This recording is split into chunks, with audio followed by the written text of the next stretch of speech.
tournament, but yet they finished 5th in the group. Cybershock, a team that you and we've cast a little bit recently, they looked fairly impressive. They only got away with a single win. And then Betra, out of all teams, top Group A. Now, that's a huge surprise for the level of caliber of the players that they've got and the amount of tournaments that they're playing. For them to top the group was a massive surprise for me. I mean, over in Group D, which is also being played out, Gunfire are in the relegation zone in terms of those bottom two, only 1 and 3 on their record. But we can talk about that another time because we're finally ready to get into this one. Bait on the CT side as we kick things off for our matchup on the mainstream, as Bates will have to hold the defensive line against Rush B, who are in fact rushing B. Texley will draw out first blood. Sentinel is good for a decent trade. Kinky's going to wrap over towards this observation window and take him down. Advantage maintained by Rush B, and the HP advantage of NPL is extremely difficult to handle. Alex's Julies will come forward, get the execute onto Executor, and double up onto Kinky as well. Now down to a 3-on-2 for Bait. The bomb plant getting tapped again as they try and force out a fight here, but Bait are not biting. Texie needs to try and stall. He might need to get 2 kills here on the off angle. Here's them coming up from the window. Damage done to Head Trick. Goosh down to 3 HP for him. MPL on 6 as Alex goes falling. Texie will follow it up and the whole round tips on his head. Head Trick's going to get flanked as well. His USP needs the perfect headshots at the perfect time, and he cannot land it, giving the pistol to Rush B. They just got beaten by pace towards that lower bomb site. You have just Rush B coming down quickly, trying to put pressure towards those observation windows. They try and take in double. Alex does as well as he can with those Julies to slow the round, to get them to get off with the bomb, win that first fight, start transitioning into fighting the secondary player. But not getting enough support from the rest of his teammates means that they're down by 1. And Rush B can get started with a pistol win. And all the guns out for round 2. Bait will take the passive route into these USPs. And this can be where we start to see those weaknesses. You mentioned the map pool of Nuke especially being the one strong point in this veto for the Rush B side. And if they're really going to prove it, it would be here in this first half. This allowed the key opportunities for Bait to really get into this game and just take their pick away very quickly.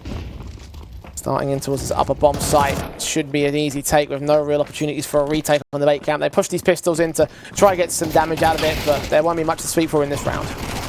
Not at all. Bait will be focusing up on their first rifles, and when I look at the map pool from Bait, I'm thinking, okay, where's the stronger maps? Mirage is definitely one of them. I would say Anubis is probably the second, and then Ancient is the third. Everything else, you can start to feel a few weaknesses.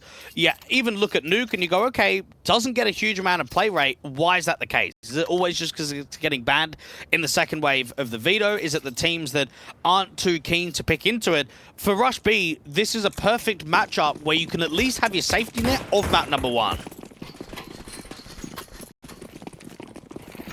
So a map that Bait end up picking. Quick up and into the upper bomb site. NPL good to hold the defensive alongside Kenzie's Orbers. Zinni's 2 trades are going to hold a 3-on-3 with a HP disadvantage on the T side. It's Kinky, the man, getting spammed down through that smoke. Eventually will fall to the M4 in at Mini. Executor trying to provide cover as the Sentinel peeks forward and does take one more kill out of the round before he falls. Executor in 1 versus 3 knows where both CTs are right now. Attention drawn to the back lines, and MPL again through the smoke is going to find a triple kill as Bait will take their first round. It's a shame because Rush B had some real good util. They smoke off main, they have a lot of flashes. MPL is just completely blinded. So what's he hoping to do? He's hoping to spam. He's hoping that with his eyes closed, he can find a good few connections and do some damage. He ends up getting 2 complete spam kills and then a 3rd kill at the end of the round. Rush B tried to come outdoor quickly.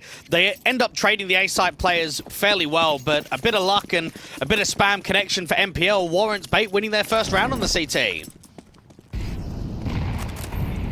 Positivity on the rifles in that one. Get right up to the M4s again in the follow-up. SMG for Kensington will be the weakened element, but a few weakened elements over on the T side as well. AK is only on 2 players. Fast play up towards the upper bomb site. Kenzie's all with that kill. MPL training back on Alex's death. The MP9 runs out of ammo. Gets so much damage out of Kinky on that one. Essential and NPL can continue to hold down their trades. Another triple for NPL in this round as Bait will lock in the evens. Rush B might need to look at things and say, okay, we've had back-to-back gimmick rounds where we've gone in fast, we've gone in very aggressively to top site leans, and while the trades have been okay, they haven't warranted winning round victories. So that's where, as an in-game leader, you need to try and slow the rounds down and have a little bit of adaptation. You can have your diags, your 1-2-3 on the outside, your vent droppers. I would like to see just a change of pace. Otherwise, if they keep this speedy momentum up, that's where Bait are going to not only start being able to fully capitalize, but give themselves a good scoreline change at the turn.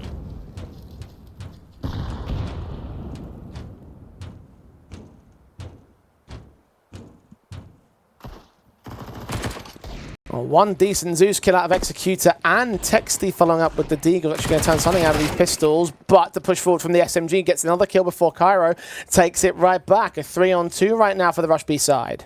Uncomfortable, because there's another lurker towards the back of T-Red, and if the timing is awkward for Hetrick, that might just be round over. He's checking for it, but not all the way. Still manages to get the kill while getting unscathed. Mr. Deagle bullets. Now NPL starts hearing the press forward into lobby. The AK is going to cut him down and take the bomb right back. So Crisis seems to be averted, even if there's damage on the border Bait. And that's a shame, because if you're Kinky, you know that that was so close to being a round still. Not quite a clearance all the way. Feel as if the Deagle has the jump, but doesn't quite happen. And for Texty, there's no armor, but look to try and make it expensive. You know that lobby's been compromised with MPL being aggressive. You know that Hetrick was on the outside, so they should be grouping together. And the expectation should be that MPL is somewhere in lobby. It's one trade for Texty. Has he still got the round on here? He's going to have to try and do the silent drop from heaven. And he doesn't get it. Information revealed to MPL. Texty knows it. Bomb still in at lobby. HE timed extremely well. That's going to seriously hinder the fight, and MPL just takes the headshot immediately for it. So no clutch today. Very damaging round in the overall, though. Remember, very little invested by Rush B in that one. Yeah, the first time that I saw that silent drop attempt, it was back in Go. I'm sure it was the No Chance roster, or Smash maybe, the one with Crystal and Sticko and Zen. I think it was Crystal that did it once, and as soon as I saw that, I thought, no, there's no way that's a thing, right? There's no way that that's actually something that's in the game mechanics, and then as soon as that match got played, everyone started doing it. It was, the secret was done, it was over. Very fast in from Rush B. They're playing a very fast kind of game. They actually caught Bait off their guard in this one. Kenzie's not only for one good trade before Zinni can trade him. The advantage is held in by the RB side. Bomb plant should be secured soon, and there's really no way back in for Bait. They're getting tagged up through these smokes. Molotovs are going to stop them from getting in towards heaven. And Bait thinking about the damage that was done in the previous round as well. Want to start backing off and saving their guns here. Rush B have been a little bit two-dimensional with their gun rounds of just pure accelerated plays into A, but they can be happy that they were able to overwhelm. Kenzie's only gets one, Alex gets absolutely nothing. And Bait can put themselves in exafrag positions. You can have Hetrick to spot deep on the outside from the players coming in from lobby. You've got another player from Secret that can watch out for the main cross, and then another player deep in spawn. So one or two more picks here from the city side will just try and weaken the economy for the opposition. And MPL loses his life instead. That's the AK dropping on the CT basis. And Hetrick will not be able to extend towards spawn and grab that weapon or another kill out of this one. Rush B answer back with a round of their own, evening the board once again. Bait start to suffer to their economy. You can see them trying to hesitate to get their true weapons together. The AWP will be in for Hetrick, but you're seeing an SMG out for Alex. Kenzie's always going to get one of his own. Definitely not the best of buys here, just to show exactly what that eco round did to Bait in the overall. A back-to-back 13-11s in ECL on Nuke for Rush B, and both times it was 7 or 8 T rounds in the first half, so they gave themselves a good lead and a good buffer. Hetrick with the AWP out towards ramp. Hasn't seen the first player crossing out to the left-hand side. The smoke goes down, but it's no peek.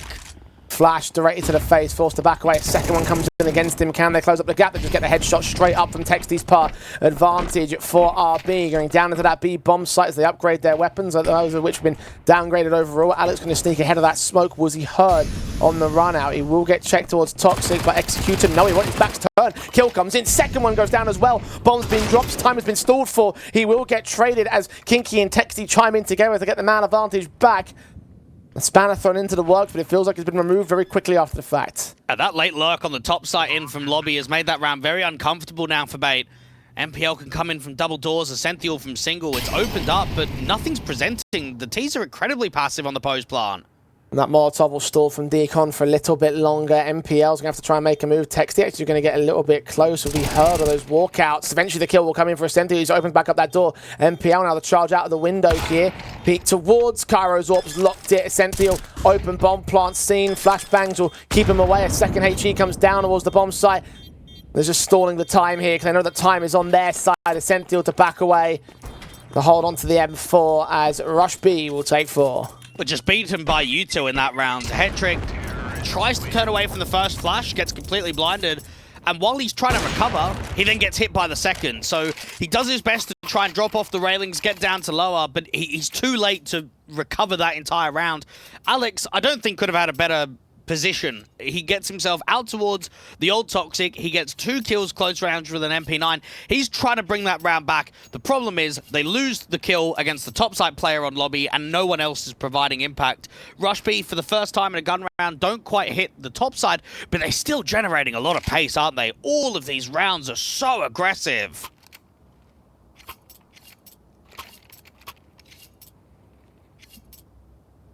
It's giving a lot of difficulty over towards that CT side. Tactical still get called in by Rush B here.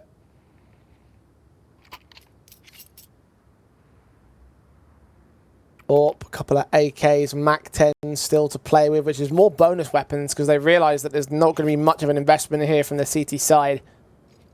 That M4 will be the only automatic. It's upgrade pistols, a little bit of armour for Alex as well. Not exactly amazing here for them, but they are building back into the rifles in the next, is where their next key concern is going to be to recover from this economical damage that Rush B have put onto them to deal with ever since that eco basis. And on their aim on the other side is just to extend their own economy state. That Cairo with the top side flashes to try and get themselves in quickly. Alex close range. Could have seen a multi, but only gets away with 1. The fast player into A, a back and forth trades. Executor gets caught, and Cairo collapses. Another rush tactic aggressively into A, but this time a completely different outcome of the round. They were ready for it this time. Perfectly adjusted to the 5-7 up close, and the point blank range really threw them off. Now this last player to drop down a head trick, the thrown weapon, just to recognise exactly what happened there. The AWP will get picked up for free, as will 2 extra weapons for Bates' side. Rush B threw that round away very quickly and easily, and it does give away back into the lead for the CT side. And I'm a firm believer, Jay, that there is no right way to play CS. You just have to find the right one for you. And every other team's compositions are completely different. Some teams like to be very slow, some teams like to be very individual, and some teams like to be very fast. I'm getting the feeling right now from Rush B that this is how they like to play on the T side. It's fast, it's in your face, and it's picks opening within, what, 10, 15 seconds of the round. This time in their favour, head trick picked up at the AWP battles. Clean outside positions, no smokes in there towards the red box. And they'll get down towards Secret. Meanwhile, Alex are going to find Texty on another aggressive fight elsewhere. Advantage taken, but instantly responded to. 1:20 now to play with as Rush B slow things up a little bit. Well, it's the first time that they've been caught in a position where they have to slow. They don't have map control to A. They don't have presence down towards lower, so you need to slow the round in. MPL from main nearly gets the lineup. At least it's good info. HE down on Zinni as well. Flashes Molotov start getting sent in as Kinky gets the kill. The Molotov just to drive that man right out into the open. MPL will not last long here. Advantage now back in favour of Rush B. Can Ascential do anything here from Hut? He's missed the marker onto the bomb carrier. Look back out in the open, just missed the angle on Cairo. Will get executed instead, turn back towards the second, and the AWP shot misses. The third man's known about, and Alex provides support at the right moment to bring the lead home for Bates. Fair play for Ascential. He may have just missed that timing of the reverse triple angle of the AWP just on the outskirts, holding for the vent rotation. But that's very well played. He commits to the spray against the backside player. And notice how he's strafing enough. Anytime you get that first kill, you want to be moving quite a lot. You don't want to be stagnant and stationary and allow an easy trade for the T side. So that slight amount of movement gives him a little bit of the edge, and it baits the AWP. It makes the AWP miss, and that's where the jump can come in. Rush B would have felt as soon as they dropped that closed vent corner, MPL, that the round was on, but instead it's recovered.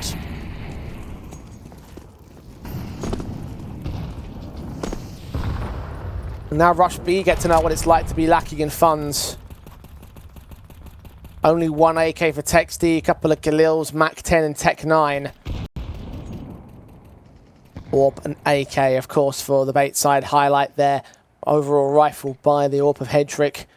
Not much of a chance to use it, and has been shut down in the one round that he had it as well. And this round smoked off past the garage. HG to open up, shot to miss. At least he's aware of the oncoming onslaught towards outside. Can NPL do anything about it? Yes, he can. Heard those footsteps, registered the angle well. NPL now with the timing and now with the assistance just gives the respect. Now that lower player of Alex, you expect either take contact and put the smoke down or just try and challenge and fall back. He's got to slow the progress for these T-side players.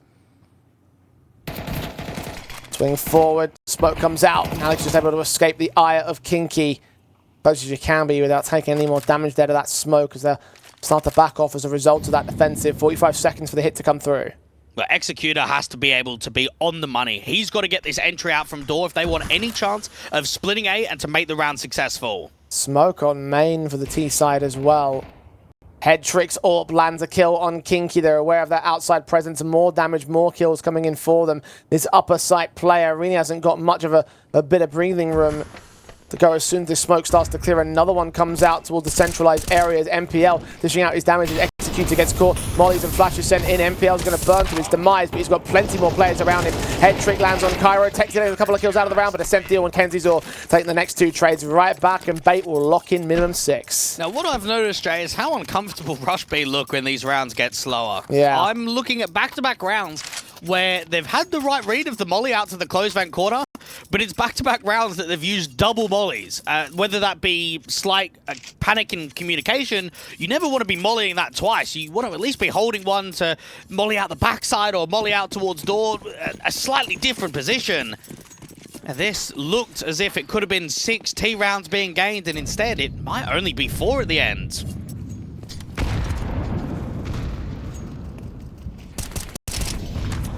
Bait may have struggled to deal with the pace, but as soon as they found that answer, things start to come undone here for the Rush B side. Looking like at least 7-4, maybe 8-4 is a turning half advantage. At this point, would need a steal and a follow-up to make it 6 apiece. We haven't seen a single vent drop at all from Rush B in this first half, and I'm even looking at this kind of buy, upgraded pistols, a little bit of armor and util. It's very slow. Yeah, you've been able to, with the scale outside, to get towards the lower corridors, but Essential can deal with the top site lurk, and you've got 2 players down at low already on the vent rotation.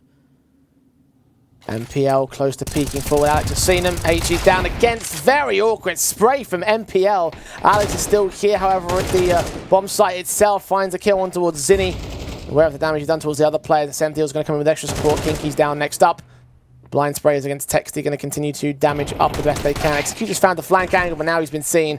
And the rest of this round will come undone here again for the Rush B side. Texty will do its best to fight on, but Bait have found their rhythm. Will take a 7th.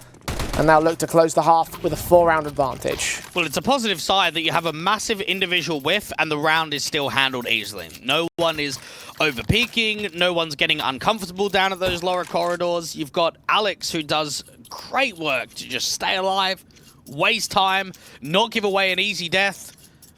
Rush B have had a tough time of converting these rounds, and they've got to end on a top site lean. Just something aggressive, they have to. They slow it down into lobby. Hearing Kenzie's already gathering some information out on top of the hut. Try and deal with that individual if it's all possible. Alex has taken some damage. The M4 ready for point blank positions. Flashbang evaded. They checked the top of the hut. It was all a ruse. He's only good for the 1 kill though. Zinni and Texty getting the advantage in. NPL trailing as Alex also goes blow for blow against Cairo. 2v2, however, Tech9 in his hands, needs backup support, and Hedrick's going to have to provide it all the way back from the ramp. The bomb plant will come down, the smoke comes out towards Mini. Executor now looking up towards the heaven position, knows where both players, or has an idea of where both players are going to come from. Now knows it for certain with Hedrick revealed. Alex taking more damage. A quick headshot comes out from the squeaky door as well. Alex will fall towards Texty, and Rush B will convert a 5th to close the half. 2 rounds to the good though. Bait have the lead on the CT side. Can they keep it? We'll find out after the break.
Well, the 4-round advantage is not quite a possibility for the Bait side, but they still hold the lead now heading into their T half of things to wait. Have they done enough on Rush B to maintain something going into the rest of this map? They've maintained a lot, but can they convert and steal map number 1 in the series? I'm doubtful at this current moment. Still their own pick, and of course Bait onto the T sideline are going to start things off with aggression, trying to pick up the pace, much like the Rush B side did on their T half. Unfortunately for them, he gets wiped right out of this ramp take. 1v3 now for Alex, who does find that first headshot on Cairo. Bomb being seen, Kinky known about, turn away from that second player instead. Executor's gone down, but there is no clutch available for Alex. The 6th round, the pistol taken by Rush B. It's an excellent 1-for-1 trade to start off the round. They just could not kill the player, tucked underneath the boxes on the close right-hand side of ramp, and it gave Mobile time and distraction for Kinky at the Hell rotate to just start farming with impact. Now, it does get quite close in the end there. When it's a 3v1, you're expecting absolutely no individual impact of a recovery. Comes close, but it's not quite a pistol victory. Now, if I'm looking at it from Rush B's point of view, it's back-to-back pistols being won on their map pick. They were up 4-3. They can start putting pressure in the opening stage of this second half, and this is a great way to start.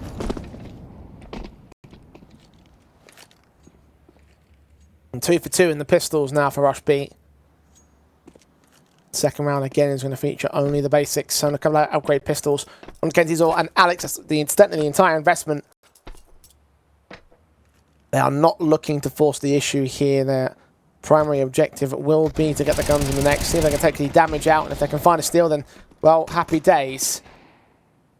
The likelihoods of those very, very slim at the moment for the Bait side. They are dishing out damage onto Cairo, so at least getting closer to one of these kills. Is Executor instead with the opening from the back lines coming up from Silo, just going to rain hell upon all of the T-side players. Double up for him. Might not get the triple, but I don't think that's going to matter too much. There's plenty more CTs to provide support. Zinni and Texty, a couple more SMG frags to their name. It's Senthio, 25 HP in a 1-on-5. Bait can be fairly happy with the idea of, let's get the Deagles outside, let's try and take contacts. They were able to get a few bullets off, but no casualties. Now, I'm looking at this thinking, we had a very aggressive first half from Rush B. There's 3 MP9s and a FAMAS. This is a prime weaponry state to go in for a lobby crunch, or at least a delayed one at that. Put impact in from hut towards door, aggressive notion on the ramp position. So that's going to be something that Bait are going to be considering. We didn't drop any players in the last round, so they won't be upgrading any of the weapons that they had. Let's see what sort of CT setup Rush B are going to bring.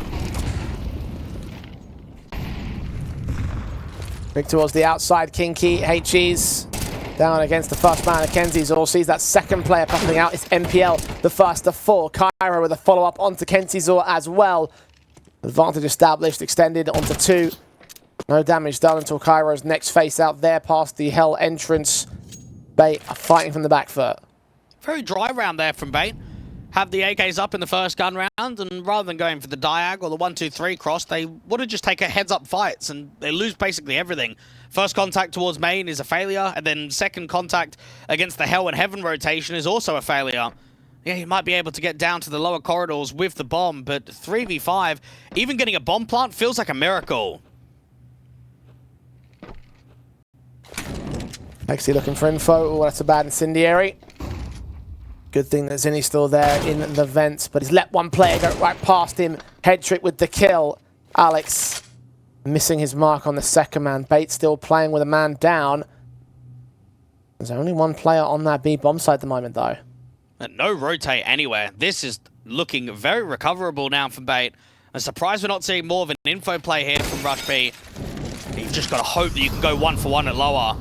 All the utility indicates what's going on here. Texty opens up those double doors as they get out towards Decon. They trade places. They can concede the bomb site on the Rush B side. The bomb can get planted by Bait, but it's still playing a man down here on the post. Texty just needs to try and drive in distraction to allow these ramp players to come in from mass. All 3 are going to come in from the corridor. They smoked off one of the entryways. Headtrick going to tuck himself in. The double doors may be a concern if they open up. The incendiary doors Dark will drive Headtrick back into the open. Got to keep their ears open because Texty can come forward instead. Get the kill with 1 and the second man as well. Alex suddenly against the firing squad will get worn down. And Rush B will take the lead.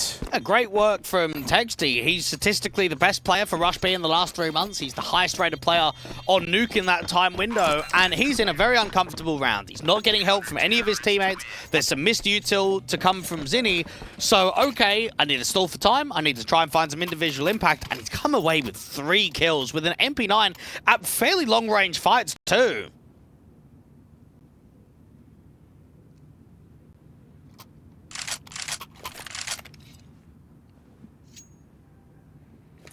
Advantage now for our underdogs on their map pick. Starting to come together for them, but can they fend off the better squad overall? Bait. You're allowing them to extend their lead a little bit more with the basis of this buy not being fantastic. Upgrade pistols. And Galil for Alex being the best weapon in play for them, the only automatic.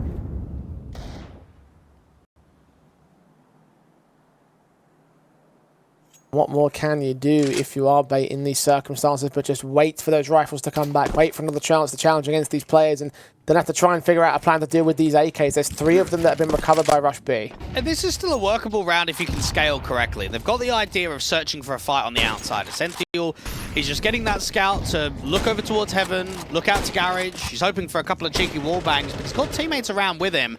Now the util's quite light. There is not much left here for Rush B. Alex might be here to maintain an A-split. He got 2 players on the outside that can come from main. He's not seeing anything from the back of default. No jiggling CT. He's now going to start pre-aiming the Mustang area, but the bomb's going out towards ramp instead of top side.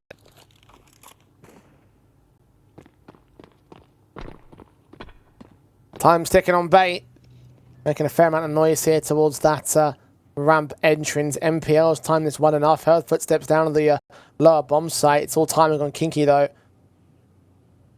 Eagle on the corner. Kinky's going to look up. He's not ready for how close this player is going to be. Headshots established very quickly as they change their mind. Go back up to the upper site. Executor still there. Bearing down upon them here from Hut. Got Texty on site as well. Damage being done towards Executor, but he's alive as are his teammates. Headtrick taking 1 player out, sacrificing almost all his HP to do so. 10 seconds, less than that to get into the bomb site. Not going to happen. As Rush B extend their lead to 9. It's the right call because the ramp T-side individuals have been making noise. You've got your lower player that's cut one of the B players. You're hoping that you're going to force over rotations quite quickly. You're hoping that the A players are going to start stumbling. Maybe they go into event rotation. Maybe they go out towards ramp. They go out to secret. You're hoping you can just catch them flat-footed. And instead, the top Hut individual of Executor just not only holds his life, but he bides so much time. He allows himself to stay alive in a comfortable position and get a couple of frags. And Bait have come in quite close, I would say, with threatening these rounds in the second half. They've been down to narrow margins. 1 key kill has made the difference. It was Texty in a previous round. Now it's Executor. I'm just wondering, is that going to be consistent enough? Yes, you've got the lead. Yes, you've got the T-side weapons being saved on the City side. You've got the economy in a decent stance, but to me, you've been reliant on a couple of individual impact moments to get yourself out of trouble for these last few rounds.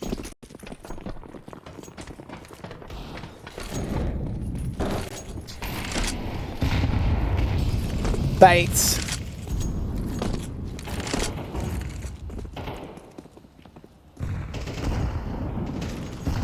Back up on these weapons here. Must win sort of round. Already they've lost that opening kill. Cairo with the perfect HE. Clears open the smoke at the red box cross, and the Stenthiel is down and out to start. Just an excellent timing of the breakage of the smoke. Now, Alex is hoping for some lobby aggression because it's so heavy on the outside. And rather than having him watch out towards ramp or on the lower floor in lobby, he can just play the high ground and hope that the CTs make the info play. And Kinky got caught off guard by MPO in the last round. This time around, he's jump spotting, so we'll see him head on from secret.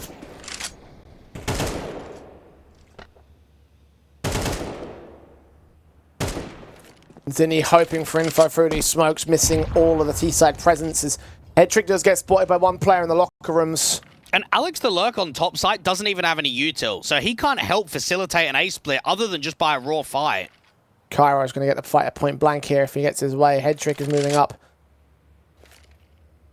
Bomb looking ahead towards this upper site. They've got to be careful about placing it though. Will very quickly come undone if things aren't Start going to rifle them. 20 seconds. Head trick. Trying to find the fight he's looking for. Cairo tagged up, gets down, stares at the rafters, does the player and executor. Good kill back on him. Cairo turns around with a double. Alex can take him. Where's the bomb being dropped though? It's out towards that bomb site. Just barely can go down for Alex, but two more players inbound quick. Here's them both coming. You have to fight real fast and fast. Here's some closer player. Goes to the player in the backlines. Gets that headshot in, but he's unable to deal with Kinky, who moves to the right when he was looking to the left. Rush B can continue this CT side streak. 10 on the board, 5 in a row in this half. And it comes to a decent notion of an accidental bait. You've got your Heaven player that's smoking off door, who draws in the fight against the sort of lurkers, the T-side individuals that are coming up of Hetrick and co from Heaven. And then once they get drawn into the fight, all your eyes are going to be, let's trade and drop the Heaven player. And what you're not ready for is the pre-aim up there towards Mustang. Good positions being held and players on the A bomb site delivering with impact. Bait have come in so close to getting started in this second half, but the scoreline, it is being drawn away from them. They are running out of chances now. Not a set of rifles can get afforded, but Kenzie's already taken damage. And Bait have yet to score on this T side. Rush B looking like a different beast here on the defensive line. Work their way down into those corridors. You've got Zinni as the man to receive those secret players. You've got MPL outside trying to spot for presence. Zinni now sees where Kenzie's is. Accurate headshot. Senthiel can take that second big dink-dack though. It's a 4-on-4. They're just trying to cut rotates. While you've got pressure building in those lower corridors, you've still got two lurkers on the outside. And with the top side lurk of Alex, no CT is moving much at the moment. Alex isn't seeing lobby aggression. They're not seeing the Heaven player peak either. So because of that, they're going to just start grouping to the lower bomb site. You're able to get a Senthiel on that vent drop. Alex can just maintain lobby. No one on B directly. So it should just be a 4-on-4 retake. There shouldn't be much contention here at all.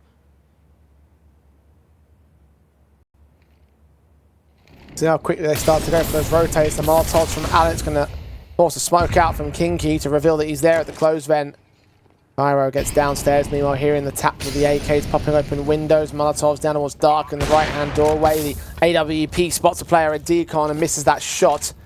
It's forced back by that fire in the end. Rush B still going to fight against Alex before they want to get themselves into retaking positions. Now that Kinky's gone down, it might have to start looking at a safe call here.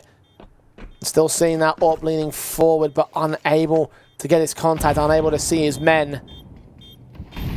Utility starts coming forward for them, flashes.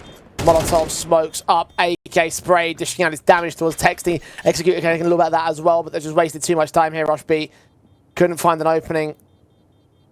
And Bait will fend them off successfully, finally get their start in this second half, start to close this gap a little bit more, because Rush B was starting to rush away with it. Indeed they were. Rush B have been slightly gambly on their CT side. They've been very reluctant in mid to late rounds to make info plays. That 4v4, it gets so silent and there's just nothing happening. There's no door lurk, there's no top site lean into lobby, there's no rotation down from the vent. They rely on perhaps taking a gambly approach and stacking up bomb sites. If it ends up being a lower play, you search. If the kills don't get presented, then you end up saving. And that's a good way to at least strengthen your economy by not always committing yourself to rounds.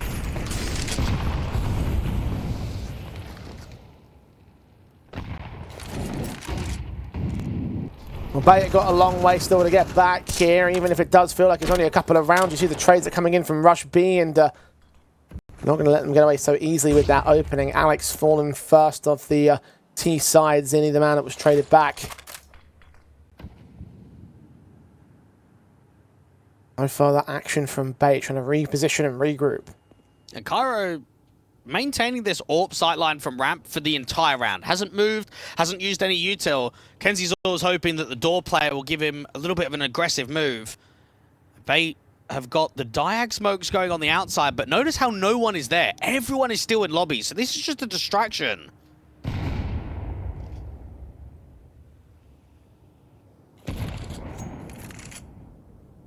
"50 seconds on the clock." And they know too. There was a flash and 2 breakage of the smokes outside, and Kinky saw nothing. He didn't see a single lurk on that diag.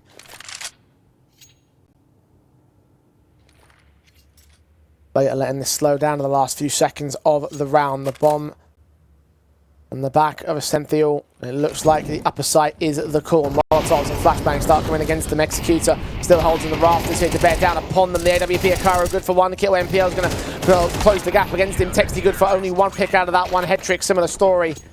Texty responds to the second. And Rush B will continue to stack on the round. Bait unable to follow up their one-round victory. Lost bonus goes back a peg. Bly suddenly looks a little bit more weakened, and Rush B should be smelling blood in the water. Well done from the Rush B side. I was surprised that Bait, with hearing the flash and the double HE on the outside, didn't topside fake and go into ramp. That's obviously an easy read. There's so many players there on A, and that's Bait just being completely outclassed by a slight info play from Kinky. Good shot from Head Trick with the breakage of the smoke. Texty down first and foremost. Teamwork from the Bait side. Only one frag to gain though, still 4 more to find. And Rush B were very good at trading back the man advantage in that previous round as well. No opportunities given up at this moment. Let's give it time and see where they go. Well, they've still got the outside player watching the cross. MPL's just sitting in Africa. Very similar round to what they had in the last, where mid to late round they use the outside diags, but they're not doing anything with the outside. They're not trying to take that space. Rush B are pretty hesitant on having an A-site heavy lean like they did in the last round, and instead they're going to put the AWP and the Rifler to break the smoke and hope for a pick on the outside, which they don't quite see. Although attempted smoke breakage, but it didn't land deep enough. MPL is still protected. We passed the red box cross. Good flash button with Executor as well. He's still able to get one kill out of the round. As Ascenthial will drop, but the rest of the T's will drop off towards ramp and start moving on towards that B bomb site. Zinni's Molotov forward into the window. The bomb plant could be secured here. No, it's denied as it's open. No one was watching observation windows. So Zinni can take that trade. The backstab start to close in. The double doors open up and Alex gets picked up next. No protections against those entryways. MPL finally gets that trade. Headtrick will recover the bomb and attempt the third time to put it down, and it is the charm as the 2v2 retake ensues. Kinky's got nades, but he gets caught off against the AWPer, and now Executor's done so well in the round, but this probably isn't even worth it. Money's not strong to go in. AK still leans forward. Shot from Headtrick is wonderful. A quadra in this round. Taking a bit of time before he truly starts to shine, but that one shined brighter than everybody else. And Bait can take number 9 to their board, but now they need to focus on that follow-up they have around in this half, which was responded to so quickly by Rush B. They can't afford to let that happen again. Well, expect a lobby crunch in round 21. We haven't seen it all half so far, and mainly because the money's always been so strong. We haven't seen the limitations. Not a lot to work with here from Rush B. They need to be on the front foot. They need to be pressing. They need to work an opening advantage with these MP9s. With how fast they like to play, it wouldn't shock me indeed. The crunch comes out, and Cairo and Zinni find so much success with it alongside Texty. Kansizor can only get away with one trade, and MPL's in a 1v3. Bombs on his back at least, but even so, the CTs have been all over them here. Train on one, Texty's all picked up and applied to the last man, and it's the lobby crunch that gets Rush B to map points. Well, you can see that coming from a mile away, Jay. That's such an easy read to make. I'm very surprised that Bait aren't playing anti-lobby crunch there, playing triple outside, playing one deep lobby, one towards the top of the ladder. I mean, come on. You know that the economy's weakened, and you know you haven't seen a lobby crunch. And maybe caught in the moment and overthinking things, but Bait just crumbled to what should be an easy read.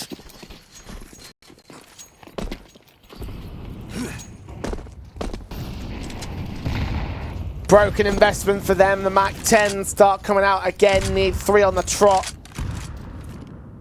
to try and bring this into an overtime, to try and continue to hold hope in this map. And we're dealing with Rush B well enough in the first half, but the same cannot be said for now.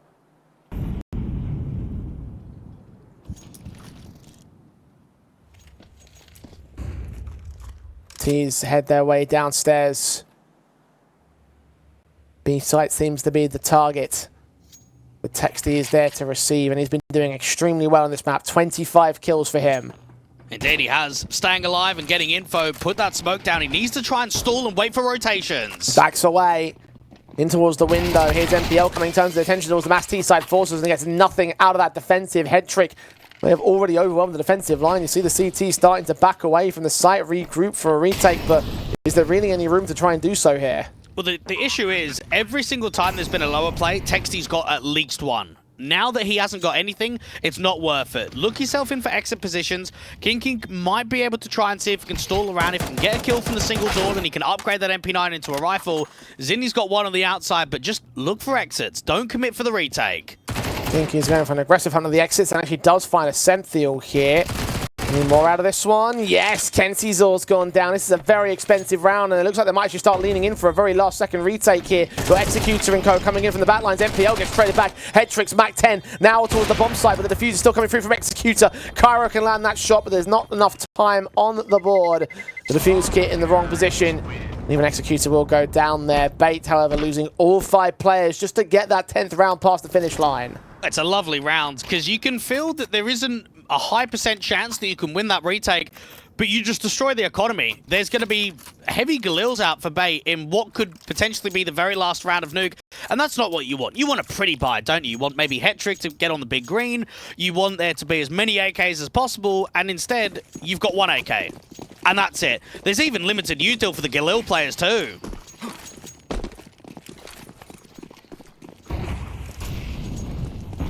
Rushby are taking so much out of the hands of Bait as often as they can. Smokes it across. HEs of Texty.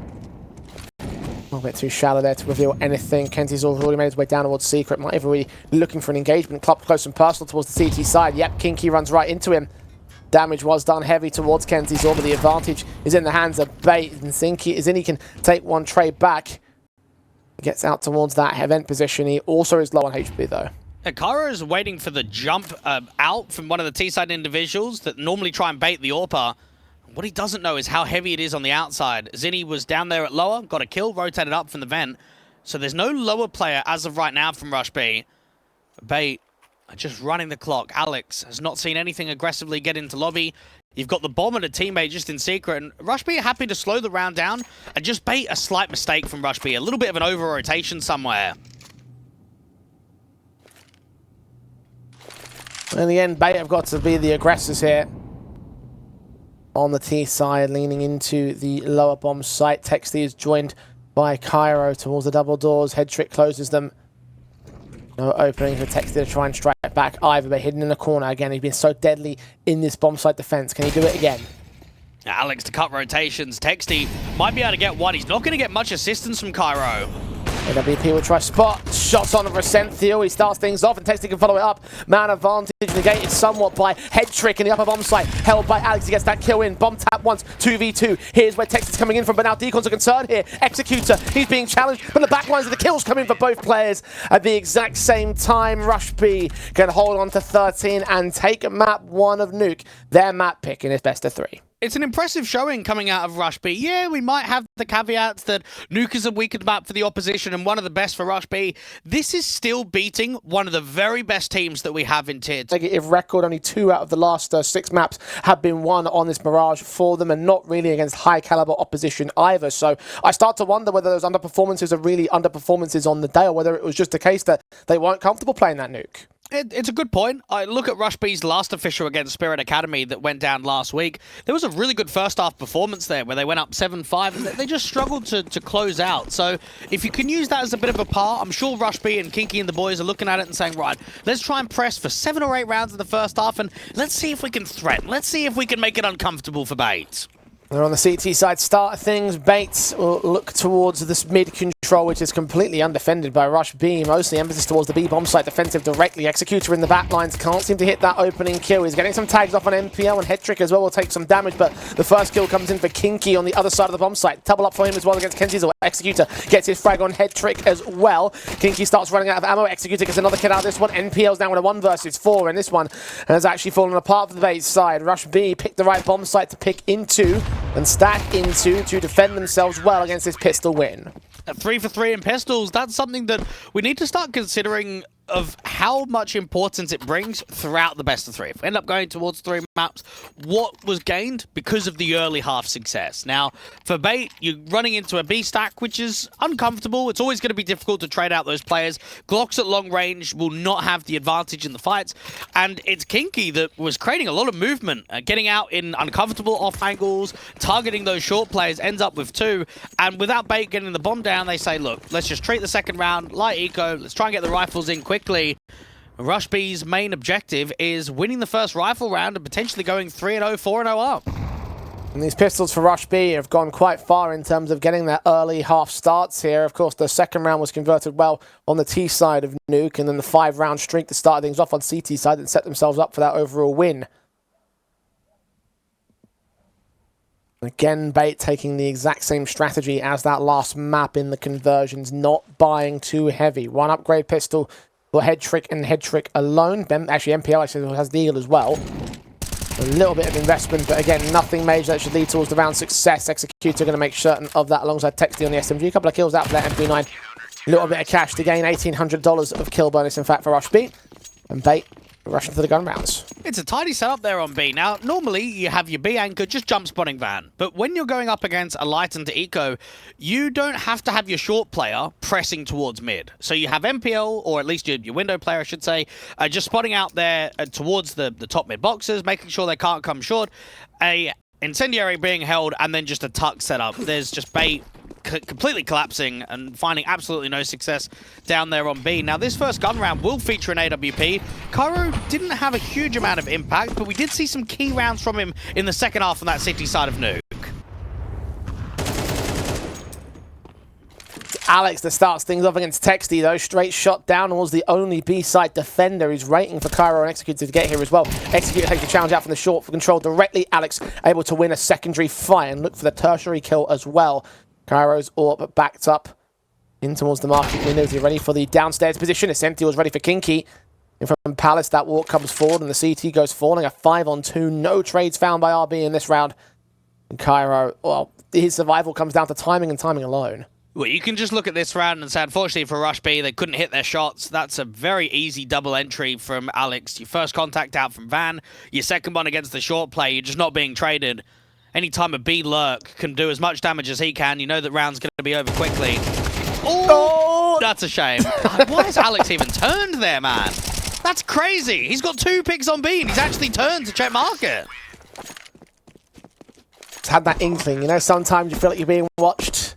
Wow, the knife kill would have certainly helped the economy game out. Yeah, certainly. Unfortunately, not so much. They've got that high roller in Texty because of his SMG kills, but you're taking a look at Cairo with the $1,500 having invested into the AWP. At the very least, would have given him a bit more basis for a rifle, but not to be in this case for the Rush B side. They're going to have a little bit of discussion in terms of their camp. Cairo being double eco doesn't feel like it's enough to justify everybody else with their decent amount of cash to force the issue.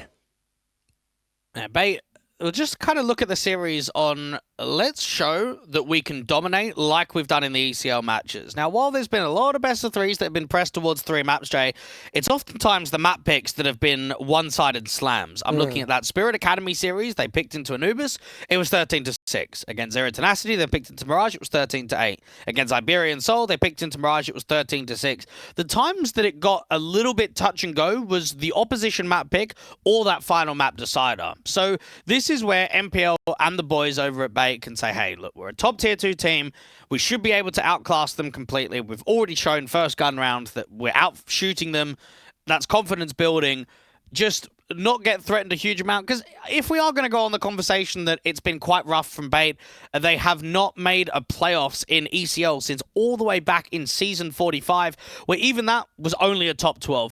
They are currently in the best position yet in this ECL tournament to look for that Pro League spot, to say, we're one of the top teams, we're going to push all the way. So you want to get your first and second seed in the group, you want to go into the high groups, you want to go straight into the upper bracket in the playoffs. So they need to treat every best of 3 as a really important one to make sure they're not going into the median group like what's happened in previous seasons, and then eventually led them to not even making the playoffs. It'll be a tragic little curse for them to have to repeat here today. It would only really happen if they lose out to Rush B. Again, for those of you who are only just joining us, the way the tiebreakers are going to work for this round robin is the fact that, I mean, without getting into the specifics, the winner of this match will definitely end in the top 2 of the group. The loser is likely going to end up within the mid-pack. And then I think there's one tiebreaker scenario where Rush B can actually end up dropping down to the bottom 2 if a couple of results go against the grain. Although I don't think that's currently happening right now with the current results as they stand. Well, should we go back to the conversation we were having a little bit earlier about Group A and Group B? Because we were getting into that slightly about some of the teams that have been quite impressive. Well, I was going to say that would be a perfect time to assess things given the way that, given how Bait could stand against the rest of the opposition, but it seems like we're ready to get back into the map. So unfortunately, we're going to have to put a pin in that debate and come back to it maybe a little bit later and analyse the buy, because I said earlier I didn't think the double eco for Cairo was enough to justify the force buy, but Rush B have disagreed.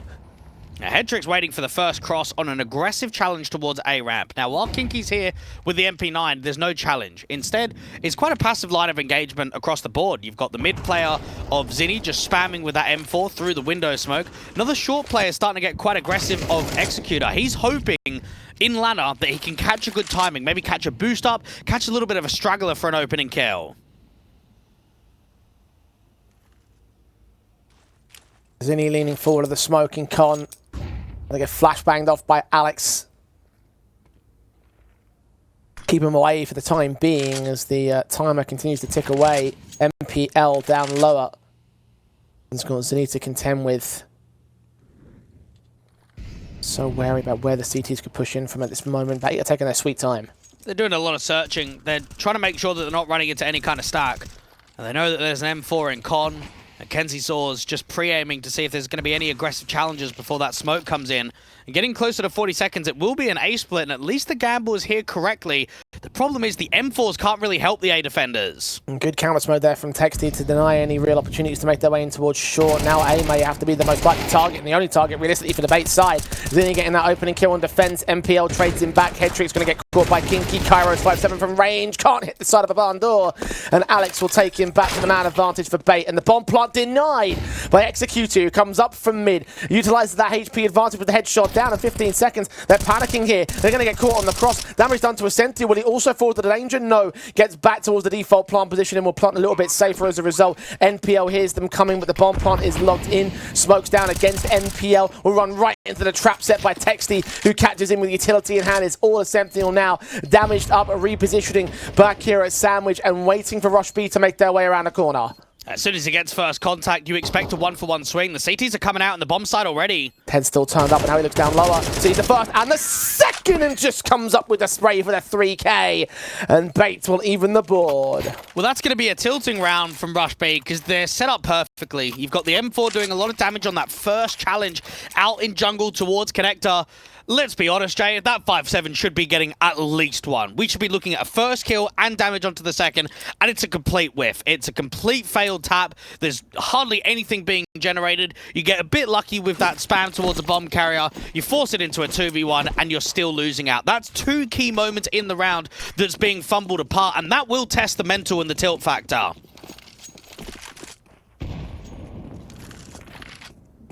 Any one of those other players getting a kill at the right moment, and maybe it could have been a different case of scenario, but that was a perfect example. Rush B now down to eco status. Bait finding a little bit more of an economical advantage. Now need to build upon it. Try not to lose any players in a round like this. The ecos over on Nuke were rather good for Rush B when it came to dishing out some damage against the Bait side. Deagle is Zinni trying to dish out some damage towards the Senthi. It eventually will fall towards Kairo's USP, but now that they know where he is, the bomb try and get planted. Actually, could get denied by Texty still. Waiting for his teammate to provide that extra support. They're so spread out upon each other. And the time being wasted here by the Bait side. I think it's like Rush B's opportunity to get the kill and the quick defuse have gone to complete waste.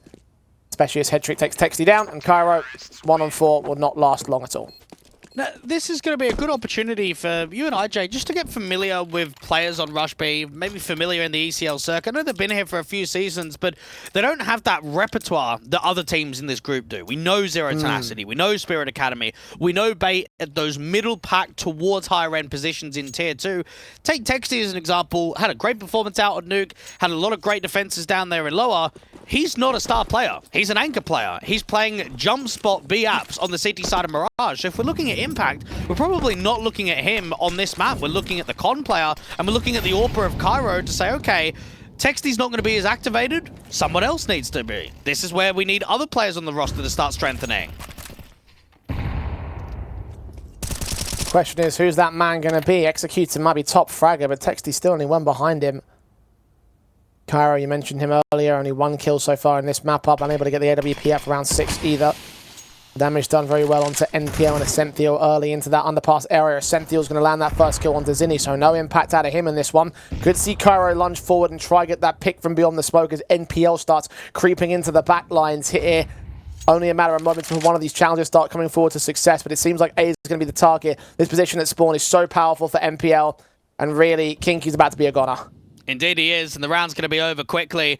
This is just more frustration, unfortunately, for Rush B. They feel as if they've challenged in some of these rounds. You've got into a previous gun round, and you're getting nothing. Your con player is in it. He's put up damage. There's no denying that. The HE placement down in mid, he was able to fire off against Ascenthiel and MPL, but it's not a casualty. And instead, he loses the fight, then you lose the timing of the boost up in window. This could be a very strong, not only first half performance, but an entire map performance from Bait. And we talk about this one in high regard on Mirage. Confident round in from the Bait squad. Even Ascenthiel, I think, had a HP disadvantage over Zinni when he took that fight in a connector. Well, let's just go back to the conversation we were having about the map basis of Nuke being quite strong for Rush B. Nuke is the highest pick map in the pool in the last 3 months for Rush B. You've got Mirage being the highest picked for the squad of Bait. Now, if we're looking at Ancient, let's just say maybe Nuke gets permabanned, or maybe Mirage is an insta-ban for the other team, or it's strong for the other options. Ancient still gets picked from both of these squads. The difference is it's the 3rd choice for Bait, whereas it's the 4th choice for Rush B. I think when you start getting lower into the map pool, you start realizing that Ancient is a lot stronger for Bait than it is to Rush B. So if we've got a competitive 13-10 scoreline on Nuke, and then a one-sided scoreline on Mirage, I think that tells you exactly how we anticipate map 3 going.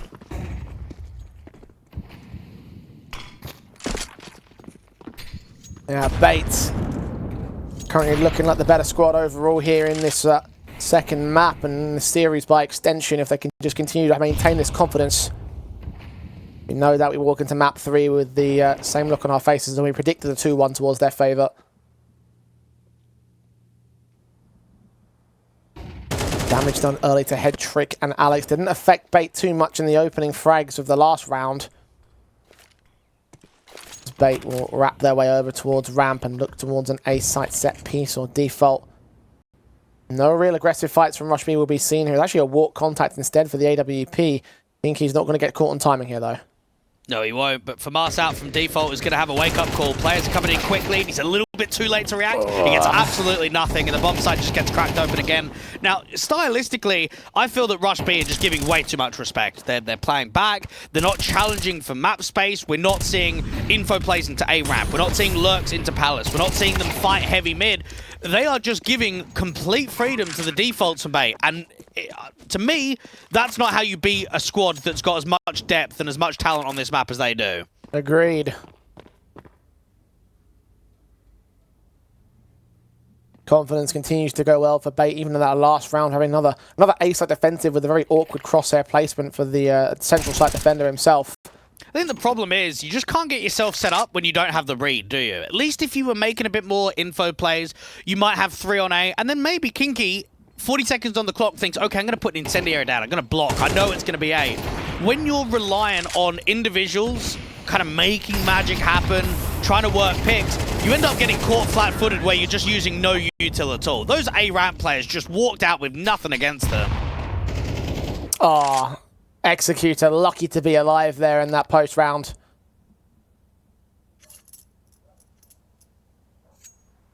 One weak part of that round was that attempted hunt there from the Bait side. Rush B otherwise beaten into a pop money. Now up to the max loss bonus here. The tactical is starting to get called in by the CT forces as well as they start tossing weapons about, trying to figure out exactly what they are going to bring to the table. And AWP does come in from Cairo, so now an opportunity for him to make amends for the lack of performances in that previous map. And so far, without the AWP in his hands, the lack of opportunity taken here in this one. Bait may have suffered 3 casualties, but the money on their side is still golden. 3 rounds to the good at the moment. The Masters on Texty and Kinky, the weakened elements for Rush B here. Zinni has been involved in a lot of the star roles, window and con, but hasn't been rewarded with impact so far. Aggressive challenge in towards short. This is going to be a fast B split. MPL fast up, sees both players of the CT defensive, fights on one and the second, gets damage on both, trying to convert upon that double kill. Executor only good for the one trade. Kenzie Zor's right behind the casualty to MPL, and Zinni now at market can hold off against one player, but surely there's enough utility here for Bait to try and just drive him out of position and get that bomb to cross successfully into the plant zone. Damage is being done from blind beyond these smokes, but no kills going the way of Rush B in this post-plant. They are starting to back away and save their guns again. That is just the B players getting farmed, aren't they? They're not only getting overwhelmed by pace, but they're not hitting hard enough. On B, you got to be going 1 for 1 each. You got to be trying to stall for time, and you're just being overwhelmed. MPL sees what? Both of the CTs before they've even come up from the short box, before they've even crossed towards the archers. They're just, the pre-aim is on point because they know exactly where they are.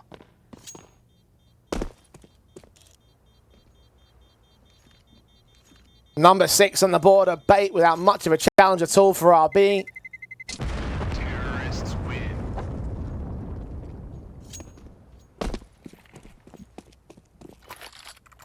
Heavy invested in that last round as well, so to continue to deal with the money game here, they can drop weapons and go for an attempted rebuy with that Famas for Kinky, though it still is weak and can't afford the AWP this time. And this looks like it could be the only best of 3 in our group, Jay, that's going towards 3 maps. We've got Spirit Academy of just 2-0'd the Iberian Soul lads, and Z10 are looking as if they're going to 2-0 Arc Red.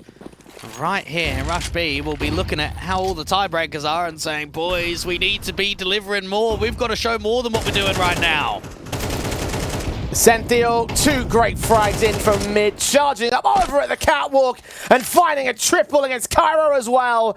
God, Bait have just found their confidence and they are willing to pound that in against RB. Kinky and Texty wondering why they even bothered buying into this round. Well, they're just hitting everything, and this comes back to the exact same combo, just not hitting hard enough from Rush B. You've got a short, aggressive rifler that's won a fight con, window, and short, and he's on 100 HP, Jay! That was not a single bullet gone towards him! They've gone towards him, they've just all missed. Texty, he's being hunted for the Quadra. Senthiel secures his 12th kill of the game. Man's on fire, team's on fire. And RB are the fuel source that will burn up on this CT side. Half has officially been lost, 5 rounds for the good. 10-2 is the best case scenario right now for Bait, and I wouldn't be shocked if they got it here. Senthiel is meant to be a supportive player on T side. He's meant to be a small site anchor on CT. He is the lowest rated player from Bay on Mirage in the last 3 months, averaging just 0.96 rating. You compare that to MPO at 1.40 and Hetrick at 1.24. Those are the star players you expect to deliver impact. You don't expect a supportive rifler to be 12-5 going into round number 10.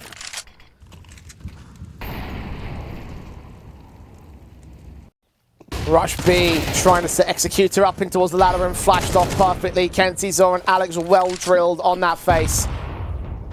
That's basically the centralized B site offender actually just removed from play on the CT side. Meanwhile, the A site collapses.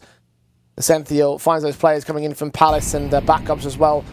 Finding kills on the central site defensive. Texty, another 1v5 for him to take with the Deagle. It's only a pistol. Shouldn't expect much out of this round. Confidence shifting well and truly in the opposite direction for map 2.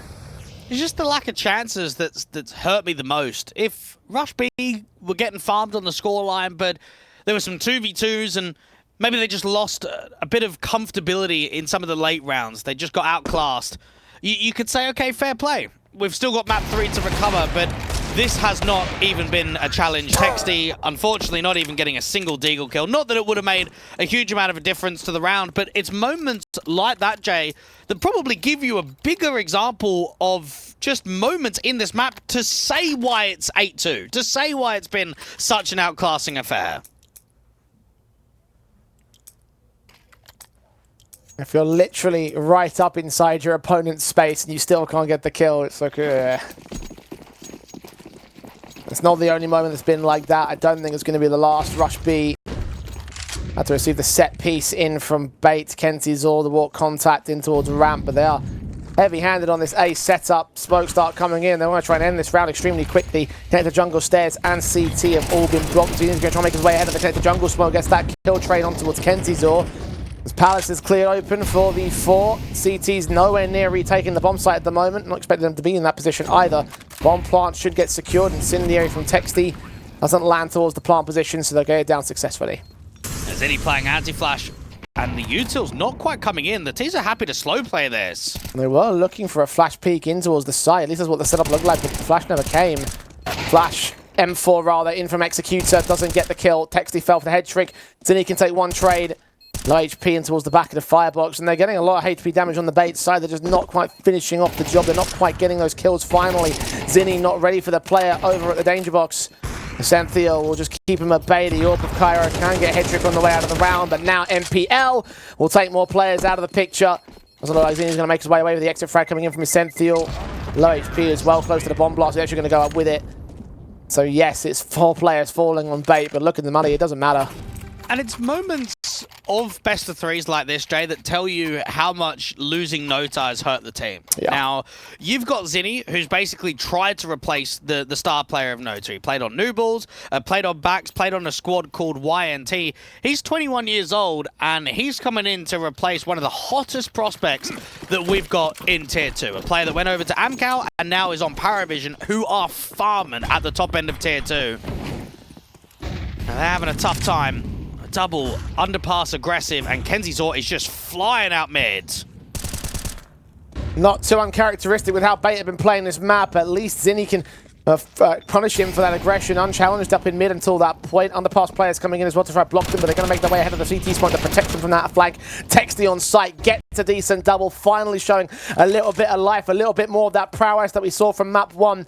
Head trick has let one CT sneak right past him as well. Executor seeing the gun barrel, still gets caught by the AWP at point blank. Alex going to cut off a player rotating in from the sniper's nest as well. That bomb still making its way back in towards the apartments. Alex got the kill, but Kinky has got head trick. So now it's Alex to fight back into Apps, gain that bomb, and now gain what will be a 4K clutch in this round. Kinky heard him out from mid and has a smoke towards blocking. They just need to start grouping together. Make sure that they're fighting him 2v1. Do not give Alex a single chance in this.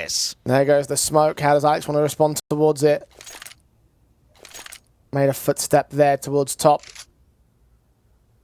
Going to try and account for this position. Secondary smoke can come down there as well, so he has to go back in from underpass. It has to get the kills pretty quickly. There should be no timing that he can pick up the bomb, so just basically win both of these fights and make sure that you win them. AK drawn. Kinky point blank gets the kill in, so Rush B can take a third to close the half, but it's still a monstrous 6-round lead and an unbelievable 9-round streak for Bait on the T side. It's not looking good for Rush B. Let's see what they can make of their fortunes change about after the break.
Well, needless to say, the outlook does not look good for the Bait side. 9-3, or for the Rush B side, I should say. 9-3 to the favour of Bait, as they have dominated their way through all of this matchup thus far. Only a pistol, a conversion, and a rifle or two will stand between them and the third map in this best of three. CD side now for the leaders, as Rush B take to the apartment attack. It could be a 5-on-5 post plant. Very passive short setup from the CTs defending B. Zinni make his way out first and foremost, try and take a decent fight and do damage on towards Kenzie Zor. And if Rush B have had one thing going for them in this best of three overall, it has been their pistol success. 3 for 3 thus far. Going to try and make it 4 for 4. Can Bait throw a spanner into the works here? Yeah, MPL trying to play anti-flash. Zinni aggressively with the Glock gets that first kill, makes it 2. Alex to try and get the trade back. Zinni eventually falls.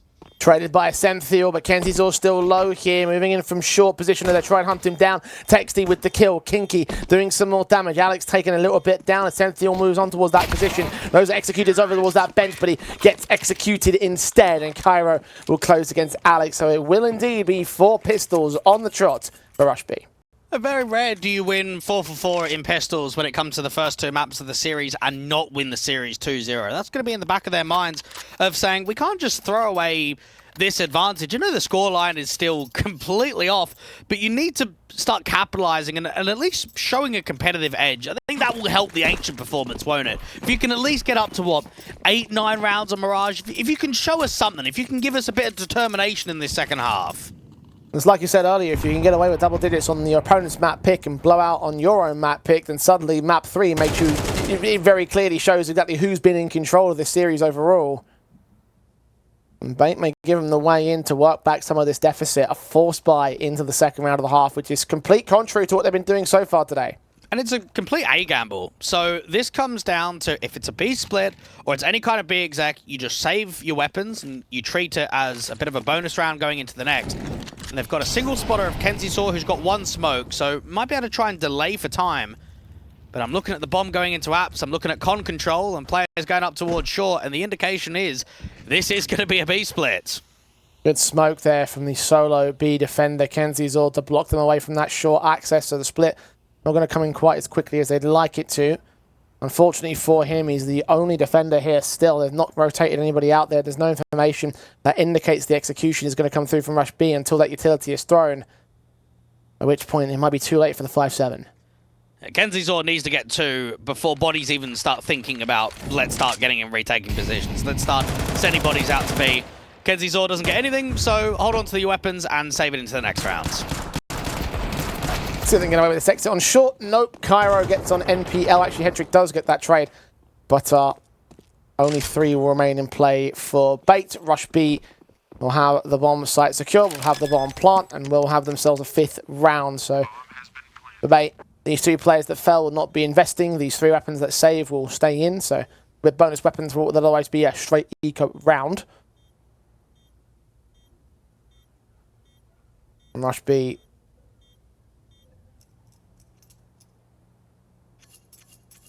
start to get within touching distance, within 4 rounds of the Bait side. And for Bait as an organisation, having such a successful last year and proving that you were one of the very best Tier 2 teams, I'm sure looking at how the VRS system is and looking at you guys being one of the top-end Tier 2 teams in the world towards the end of February, you're probably thinking, this is our best chance of getting in that conversation of Tier 1.5. Eternal Fire's been able to do that in the past. 3D Max have been able to do that in the past.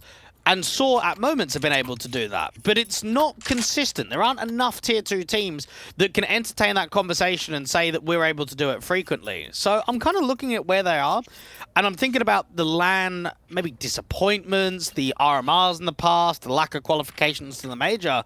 And I'm thinking they should get quite a few LAN Tier 1 opportunities under their belt within the next handful of tournaments.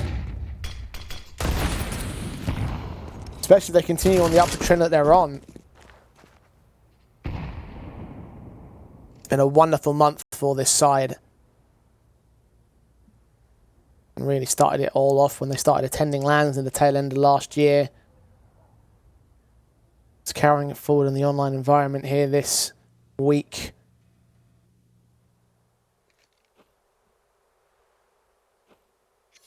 They face some slow pacing for Rush B, who want to take their time now.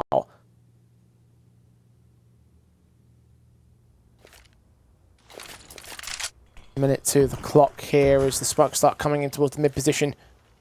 Blocking vision, and RB will start to take that control. Happy to run the clock. Hope that you don't run into a gamble anywhere. Kenzie Saw was previously on B. You've got a double aggressive A main setup, but no one watching Con directly. It's head trick defensively from this default angle that's watching Con. Texty catches Kenzie Saw. Damage being done to Executor. Can these Eagles pull something out of the hat? Molotov to try to drive head trick back. He's waiting for Kinky to move up. Zinni's going to get MPL. Kinky not losing his head. All 3 remaining CT players are here on the A bomb site, but with the prod that starts coming in towards that B bomb site, RB will recognise it's best to back away, although they're giving away a lot of footsteps, so could there be a chance to steal back from Connector? No. Texty sticks around to counter the alert. Triple in for him. Essential, 7 HP. The bomb that will go down successfully. No steal here for the base side. That's fine. They're going into guns in the next.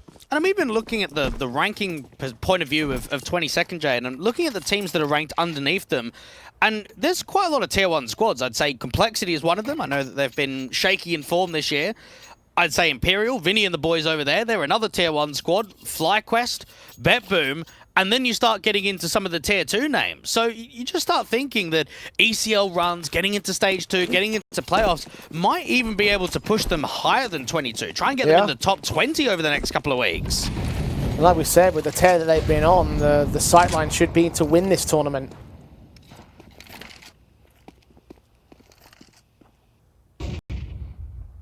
Claim the lion's share of the prize purse, go to Pro League, build up even more VRS points.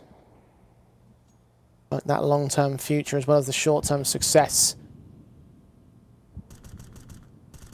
Push forward from Bait, going to try and see if they can steal information and steal map control away from the T side, although the prod towards ramp is cancelled just as soon as they get into it. Executor not going to get a chance to flank them. Bait so far getting nothing out of their position. Very spaced out as Rush B. It's good info, though, because now Alex can just hold with the smoke and jiggle, and then as soon as there's contact, he can drop that smoke. Executor knows that it's about the ramp contact. He needs these players to take first face before he can start walking out. It's being thrown. Splash in. Kill found. He's blinded on the second player, though, so Zinni can trade it. Molotov in towards Dark and reveal what's really going on, but the bomb gets dropped, and MPL finds Zinni as well on the trade. Executor starts acting out. Kinky also in from jungle. MPL holds the corner. No flash in for Executor this time. He's dead to the double, and Kinky about to get sandwiched in by the CT forces moving in from spawn. There's Head Trick with the latest on the kill feed, and Texty a 1v4 that just cannot clutch up for RB. Now, the shame in that round from Rush B is, while they do fairly well on that ramp contact, they go 1-for-1 to the start, you then have Executor coming out from Palace and another player coming out from Con. You want to try and beat the rotates. You want to try and take jungle and make it uncomfortable for the CTs. What they find when they come up top Con is that vent hasn't been opened. And anytime that's the case from a CT point of view, it means that no one's going to be rotating jungle quickly. Players are either going to be coming through from spawn, or they're going to be coming out from short quickly. So that one sort of targetization of map control just meant nothing. And then, of course, for MPL, he not only drops the bomb, but just ruins the round in that 8-main aggressive. So between him and Alex, they can be very happy with the damage that put up and even give themselves a great chance of closing this game out quickly, now with the AKs being saved. 3 of them in play for the CT side. No need for an AWP just yet. There is one out for Cairo on Rush B, and we were hoping to see a little bit more of his performances. Unfortunately, still single digits on the board for him. Alex, one of 2 M4s in play, about to face the Executor. Smoke in the way of Palace. Alex going to get back down into Dark and ensure that he does not take that challenge unnecessarily, does not lose a frag. Find a better position instead of the headshot and find his man. Essential just blocking out there in the B apartment, so no way that that lurk of the AWP can find a return. And just when you felt that there might have been something being generated out there in Palace, it just gets destroyed. Kinky, very key to some of those outside kills on the CT side of Nuke. He's 5 and 10. He's struggling individually.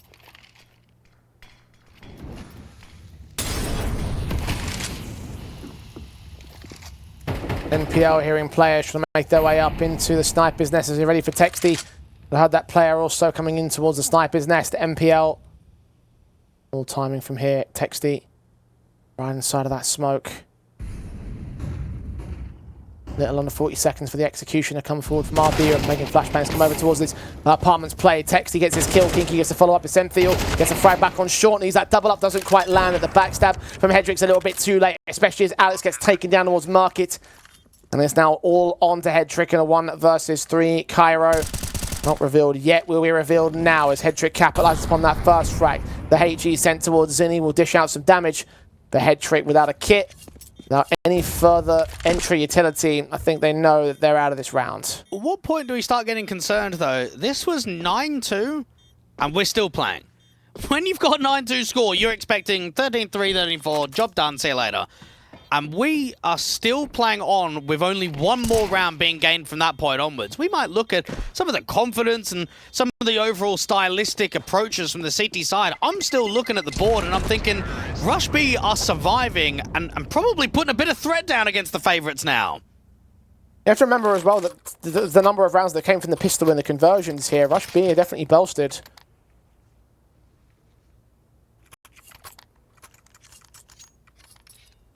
Bait still have all those rifles to contend with. The AWP out for Hedrick and the M4s across the rest of the CT board here. It's actually a FAMAS for Alex as he goes for more the utility. And there certainly would be an opportunity for Rush B to crush the economy state and start to really turn up the heat against Bait.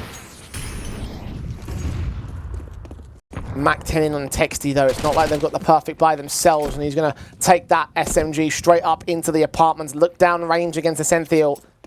Doesn't land the frag just yet. Well, this has been another quiet map from Hedrick, and perhaps this is the moment where the game starts getting tough. Maybe feel it as if it's being taken away from you, and a 2-0 is closing. As the star AWPer, you need to start stepping up. You need to start delivering that impact. Kenzie saw re-aggressing into short. Con player starting to get a bit more pushed forward for MPL. And this tells me that Bait want to try and challenge from mid. Yeah, both teams have the AWPers, but they're both lacking their AWPers.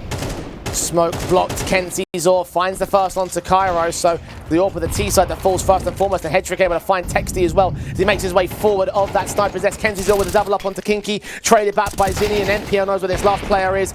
Can't quite find a double up, but Executor has to win a 1-on-3. And even if he can get the point blank AWP, he will not get Alex, who trades him. It's 11 for Bait. And maybe a slightly two-dimensional there from Texty. Now, he had a great lurk against MPL in that previous gun round. He was able to get boosted up into window, won the key fight. He's done it in back-to-back rounds. This time it's being watched, and from a more passive angle. Rather than close up in the smoke, you've got Hedrick a little bit further defensively, and it helps that Kenzie Saw's delivering with impact. He's the short player, re-aggressing without much of a crossfire between him and MPL, and he just gets 2 kills almost immediately when contact is established.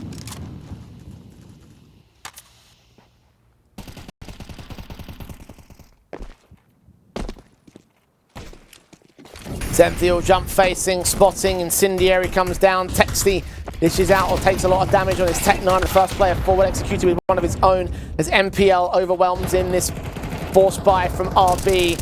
Getting very little out of the exchange until Kenzie's all whiffs a spray and Texty for the smoke and Senthiel next up. Kinky follows up onto MPL. Suddenly it all starts going wrong for Bait here. 3-on-2. Incendiaries can block that bomb for the time being. Just wait for Alex to rotate up. But they're still down a man for the retake. Indeed they are. Alex is hoping that he can find a good connection. No one's looking towards short on the timing. Kinky's done a lot of damage and this should be the save. Hedrick will try to lean forward, his shoulder just peeking out. Kinky's going to get more damage onto the second man, and now they will go in for the definitive save. Rush B against all odds in that round. Full on force, Galil's being the best weapons. And Bait got caught by the sheer numbers of players after that B-bomb site. A couple of Tech 9s to boot.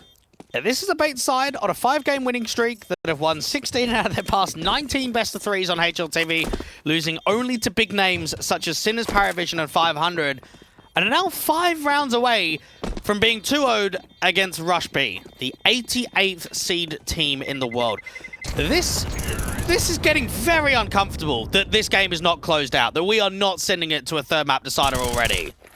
Should be noted as well that the wins that they've had over the last 3 months on this map have generally been pretty decent blowouts, like 13-5s, 13-6s, 13-7s, only really close against teams like Gun5 and, as you mentioned earlier, Paravision, with losses to Nemega and 500, also at close 13-11s. Very uncharacteristic to see them suffering this much to a team that don't play and don't win this map that much at all, when it felt like the blowout was going to reinstate their supremacy in this series off the back of that nuke. Now tacticals are called in by Bait to reassess the situation. Still hold a 3-round lead, but Economy does not sustain a buy right here, even with the 2 weapons saved. Seeing a Deagle upgrade for MPL, a 5-7 upgrade for Kenzizor, but not with the utility, not with the Kevlar. Rush B given a golden opportunity to make their way up to 9 on their board, and with the rifle that will follow suit, try and even up with the Economy sitting where it does off the back of that. Yeah, there's no denying that you can use a counter-argument to say, oh yeah, but a lot of rounds have come from pistol wins. That's true.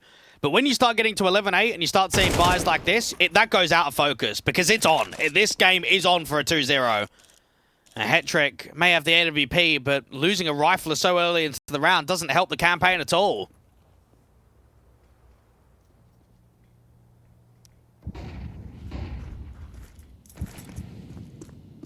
Hetrick Orp looks up. Flashes start coming over. Orp lands onto Kinky. Man down to start things off. The Eagles try and support on the defensive line in the 4 versus 4. Of course, it was Alex that picked up first. MPL's Deagle can answer towards Zinni. Hetrick can follow up to Texty. And just like that, Bait's broken by. May still bring hell upon RB until Cairo finally shows up a decent sequence of performance. But Hetrick with a no-scope straight onto Executor from range.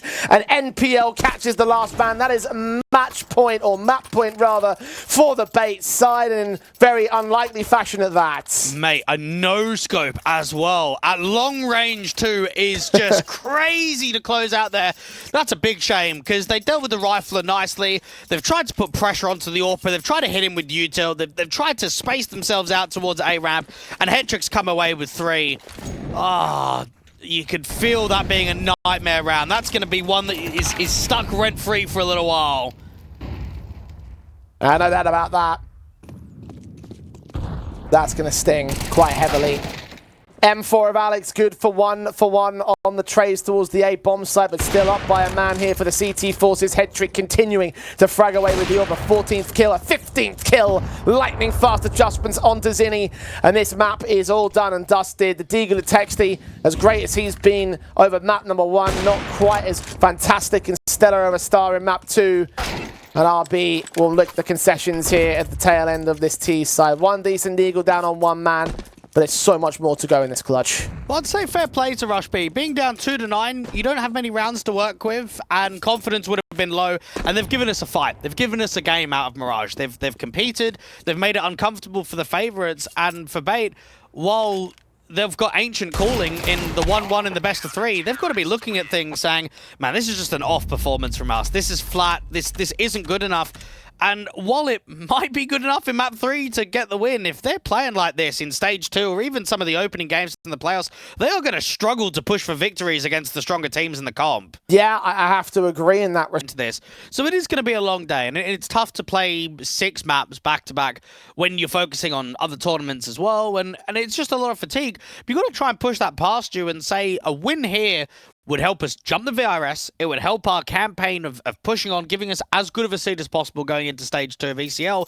And Bait have looked shaky, so we need to jump on that. We need to jump and capitalize on this opportunity, because it's not often an underdog team can say, we beat Bait. And it shows that by the track record we've seen for them on HLTV this year. Well, they could gain out of this matchup is massive, while either team could lose off losing it. Well, that's also just as significant for either side. Rush B will take on Bait for the final time tonight. Rush B are on the T side start. Bait for the defensive here of our final map of Ancient already. Molotov dishing damage to Essential, whose Julies are hungry to find that opening pick, spotting players in the cave entrance, but unable to get any of those kills. They'll jump past the flying bullets to Essential, and he'll finally find his picking onto Cairo. Kenzizor, last bullet in the mag over towards the cave, and Cheetah entering. The Executor is going to get caught. Kenzizor ends up with 2 more as well. As Zinni and Kinky start falling, Texty falls to the quadra of Kenzie, and that is a pistol win for Bait, their first of the evening. I thought Rush B did a lot right in that pistol round, Jay. They keep it basic, but they keep it util heavy. They smoke off short, they smoke off long,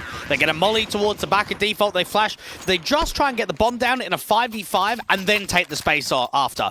The problem they find is Kenzizor has just got a complete spam kill. 1 kill comes through one of those smokes, and that makes it a man disadvantage. Secondly, they can't cut the rotation of the shelf player. They're there in the position, they're fighting against the USP, but they lose the fight. And then as soon as that happens, everything just collapses. So while you might have got the cash injection with the bomb plant, you only gain a single kill. Look to buy it up slightly, but not look to force the issue.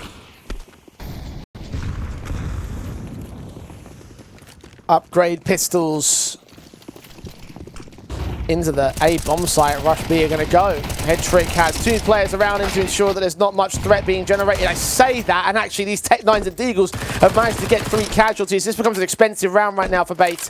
Bomb will get planted. The bonus cash available, especially as Texty picks Alex right out of the air. HE down, should get Kinky at last from range. Essential's M4 can move in against Texty. That Deagle is deadly though. He's already proven it twice in this round. Can he make it a third? He's trying to draw Essential in. He's trying to make him stretch all the way out away from the bomb plant position. Just stall all this time. Texty hearing footsteps backing away for him as well. Essential knows exactly where he is, but he's playing Ring of Rosies, ensuring that his food does not escape the plate. Essential desperate to chase him down, but now he's out of time. Texty played that to perfection as he will take the steal back for Rush B. You wonder what's happened with the protocol in that round where it's so successful from the initial contacts and then it just starts collapsing. Is it just good shots? You might have to go watch that round back a few times and see from different POVs. But what we're noticing from Rush B is they go in with a lot of accelerated pace, something that was quite successful on at the start of that T side of Nuke, and Ancient can lean to that. The faster A plays, the run-ups from lane, your quicker pops into B. I reckon they're going to look a little bit more comfortable on the T side just because of the pace advantages that you have in comparison to Mirage.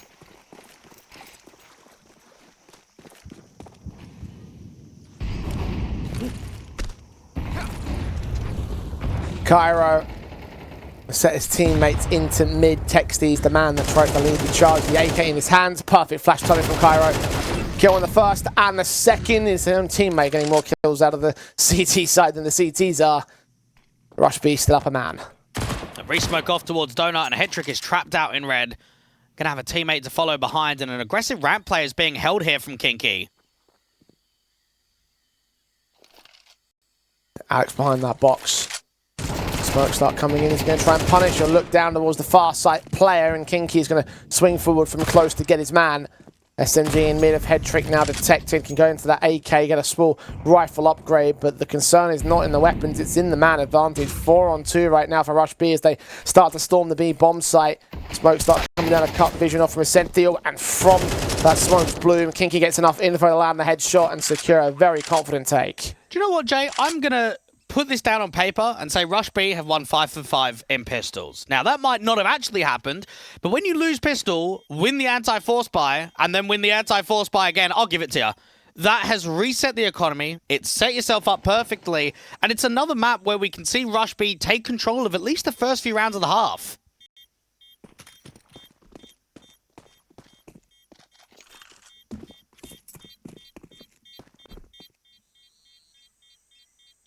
It's always characteristic for how their pistols went down as the conversions and the follow-ups were always there for Rush B, so the effect is the same. Just when Bait thought they found the answer to the one key thing that kept Rush B as frivolous as they were. Well, I want to see, where's Texty playing on the majority of these T defaults? If he's the elbow player, I reckon we get a bit more impact out of him, because you're in a bit more of a role that can take space, can slow map control.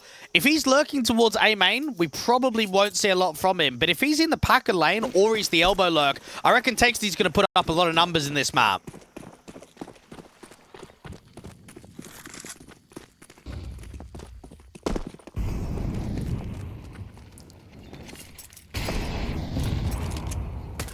Mollies and HEs sent towards this cheetah position. Essential USP 1 of 4 in play for what would otherwise be Eco, if not for Headtrick's own AKs. Supporting back from Donut, no one's really there for Rush B to challenge him. Given the state of affairs here, these two CTs to push in from mid to try and wrap over and support the B defensive. Try something and catch a player or two off guard, but overall should be looking at the Rush B round once again here. And I say that, they've actually got a stack in play on the defensive line. A lot of utility usage though. Zinni towards top ramp, deals with that player easily. Out towards long behind the smoke. There's been no spam, but there's a deeper boost so they can try and look over it. See if Headtrick can set that AK on, but just not enough being given up by the T side. NPL does win against the Kinkies. That's one trade back from the back of the lane. Headtrick's AK also revealed, so Rush being going to try and neutralize this threat as soon as they can. Trying to tap onto Zinni, so close to falling. Alex will fall instead to the AK. And from here, Bait will start backing away with that rifle. Ensure that that second rifle doesn't fall in towards CT hands either. Cairo jump out of position, and the player over at the top mid area will not be able to capitalize upon that. So Rush B will not lose much. 3 on their T-board to start things off to the 1 of Bait on the pistol. The rifles return to the CT side. I think the discussion has always been in the past that Dust 2 has been a great upset map. Best of ones, open qualifiers, it's always great for underdog teams. I felt that that's no longer been in the conversation just because of how slow the meta's been on Dust 2 T-sides. But the meta for Ancient. Ancient's one of those maps where it's just purely fundamentals, and you can also outclass individually. You try and keep the basics right, and that's where you can get good results against stronger teams. And for Rush B, we haven't seen anything sort of out of the wheel of the contact-heavy stuff, of the creative nature. It's been running default, and it's been allowing themselves to get a 3-1 start. Now, this is going to be a contact A. You've got Util being lined up from the elbow player, and that could just be a full rush pop setup. Flash forward, Headtrick, barely affected by it, allowed the kill on towards Kinky. His teammate Kenzidor can take down Zinni, and the re-peek in from Headtrick gets some second kill and another half on top of that. Bomb being dropped, Kenzidor getting fragged out by Executor. 3v2 still remains for the Bait squad. The Molotovs into the backside with the HE combination should do some damage, but it won't throw Bait off all that much. Cairo boost up towards Tree, would they expect this coming in for them? Molotov sent again, NPL going to take some damage, and Essential is going to get caught, but NPL can take Executor back from V on the smoke. So it's all Cairo now to clutch the 2 versus 1. The 1 man of NPL will close him down the set. It's a lazy clearance out there towards Tree, and it's moments of that degree, Jay, that I'm just going to be keeping in the back of my mind, seeing what sort of small and minimal mistakes Bait are making. I will say that's a pretty good hold on the A defense. You've got your donut player of Headtrick that's holding weight, and then you've got your back big box player that's also putting up mass damage. That's everything that you want when you're going against an aggressive maneuver. When you're going up against a sight hit that's coming in with a lot of pace, you want to be putting up numbers and you want to be stalling. Rush B might have almost the exact same round in play.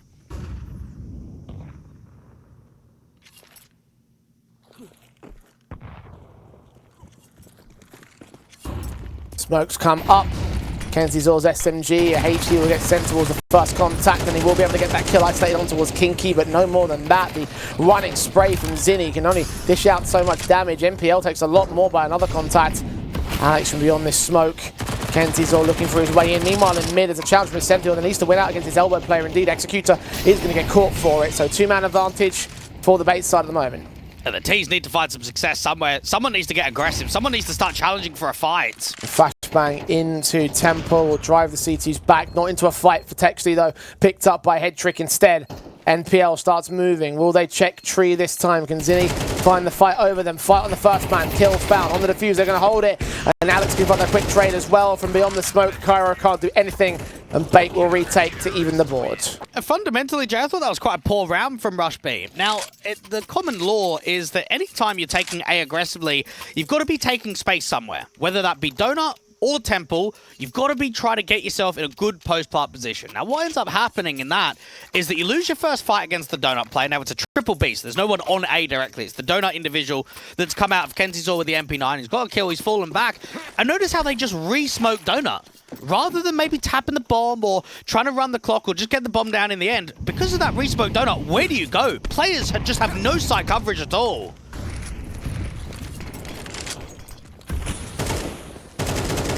Rush B challenged up mid. Senti will find the kill, and the nades back from Zinni, however, can isolate that one man that they suspect that Alex is still posted up here. NPL is going to find Texty. The flashbang gets nothing, and Zinni walks right past Alex, enabled for a quick shot to the back of the head.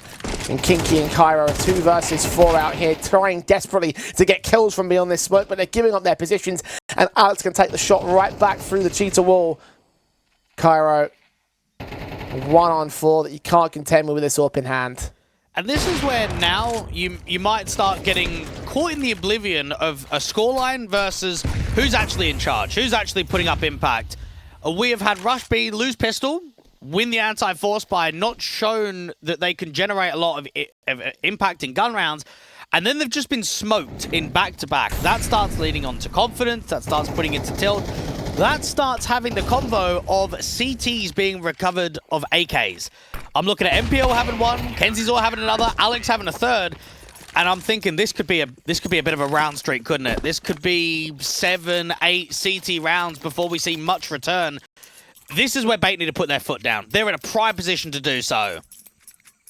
And they've already done it once in the series thus far. Remember that that's pretty much how Mirage went down in the first half. Yes, they lost the pistol in conversions, and we'll give the Rush B the credit of the pistol, given how the start of the match went up, and then suddenly it was a 9-round streak. Under that 9-3 half that they eventually were able to close from. Rush B.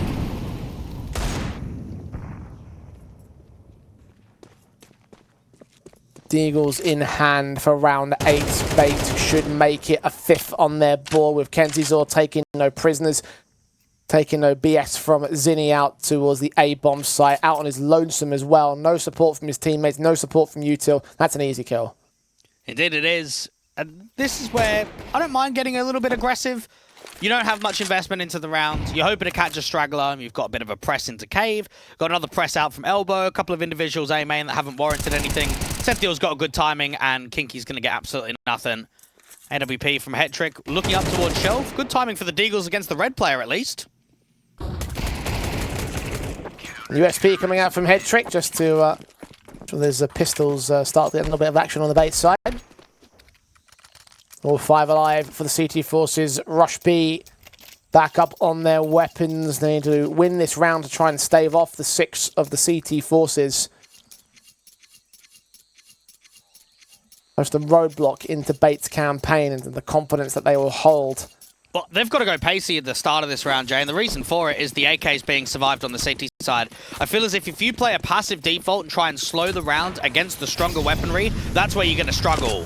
I was thinking about how the aggressive run on Nuke was what gave RB the ultimate one-up over the bait side. Maybe a little bit of that out for Ancient might be the key to success in some capacity, but it's the CTs that are bringing the fight towards them down mid. Executor can punish NPL, and Kenzie's for extending a little bit too far there. He's on 13 points of health, and the remaining CT forces are pushed all the way back over at that B bomb site. Molotov's in against Hedrick. He's burning to 6 points of health. The AWP in dire trouble as the HE comes to finish the job. Yeah, good work. It was a bit of a bait and switch. Ascenthiel was hoping to run away and to catch T-side players, basically with the eyes not on for a refrag, for there to be another player. The problem is, once that molly goes in, there's just nothing that Hetrick can do. He tries to back off, he tries to run away, but it's not to be. And it's that aggressive challenge out from Elbow of Executor that gets the 2 key kills. That's the one that sets up the round. Bait tried to put the hammer down. Accelerated right into their demise, it feels like. Rush B will now take the B bomb site without resistance. Essentially, when Alex had stacked A and pushed into main, unfortunately, leaving them very out of position.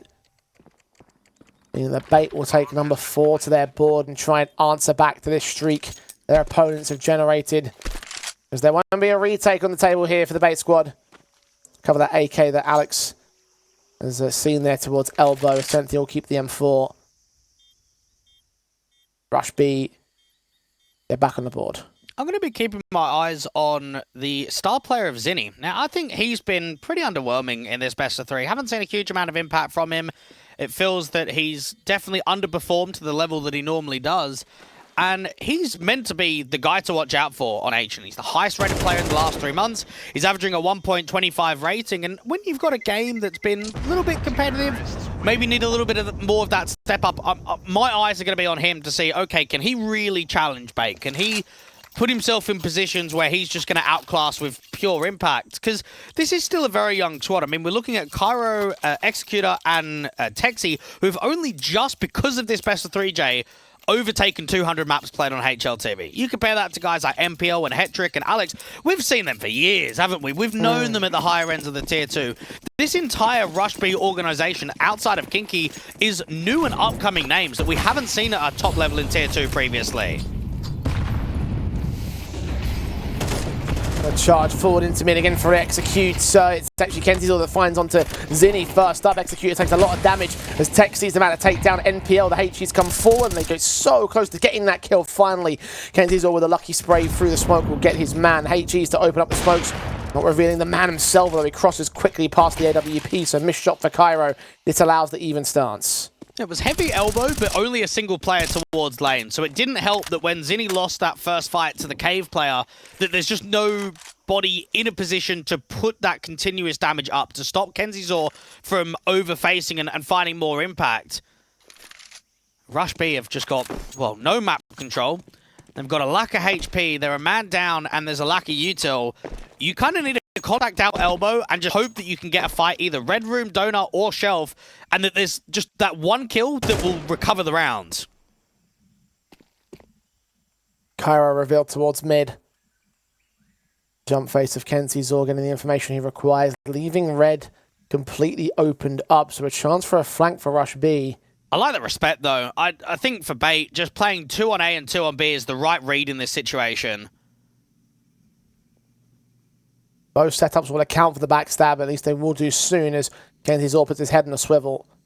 Rush B, 20 seconds to go for the execute here. Kenzizor now watching from spawn. M4, timing's everything. He doesn't quite win the headshot. Now it's all on Hetrick's AWP to try and win the fight against Executor. Out towards this donor position. Molotov burning him to just 11 points of health. The kill comes in against Executor. The bomb could get denied. No, Hetrick misses his mark. He got so close to land the man. Alex can just not get the spray. Gets Kinky in the end. That was messy as anything though. Cairo's given another chance right here. 6 points of health though. Alex has tagged him so low. The clock comes forward. Alex caught on the reload. Switches to the pistol and just about holds on to the frag. Just about holds on to the round for Bates. And that is easily the messiest round that we've seen all best of 3. Yep. And it's a shame because Rush B could have made that so much cleaner if they got Hetrick straight away. They've got good timing against the site player of Kenzizor where they've been able to get the kill. They start moving on. We only saw it for a very small amount of time when the Observer pushed towards the AWPer out there in Donut. But when Hetrick swung wide, the AWP got a leg. It wasn't quite the kill all the way. If Hetrick drops instantly, mate, that's a completely different round. I actually reckon Bait don't even go for it. They just save insta with the 2B players. I'm with you there.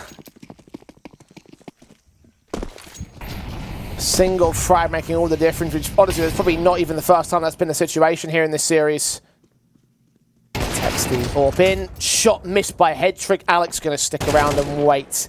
Does eventually get sussed out, so got to take that kill in return and smoke off the main entrance. That's allowing them access towards that A-bomb site for now. It's mid-control being established by RB. It's the right setup, but it's Hetrick once again failing. An uncomfortable series for him, well below par. Zinni trying to take the map space. Now, we saw the insertion in Red Room in the last gun round where they had the freedom. They were able to get into CT almost entirely towards A before a contact, and it's the same again because there's a further info play of Alex getting re-aggressed in towards A main with a teammate, and same as the B players going down bottom lane. Push in towards Shelf, allow Cynthia a kill if timing as well against Cairo. If this bomb gets dropped though, the round is just over. Right onto Executor. Their attention is drawn towards the center of the bomb site because they're wary of the actions being held. They're closing in on the pincers. Cairo, this is all timing for him. And the rest of the T-side forces are sent. Checked. AWP shot misses, and Alex can also strike on the site itself, doubling up towards Kinky. Now Executor is all that remains. 1v4, 2 on the lineup. Only one is taken. And Bait now have the half. One aspect that I noticed from Bait, not just in this best of 3, but in the majority of games that they play, is that even when things get difficult, they don't change too much of their playstyle. They still get quite active.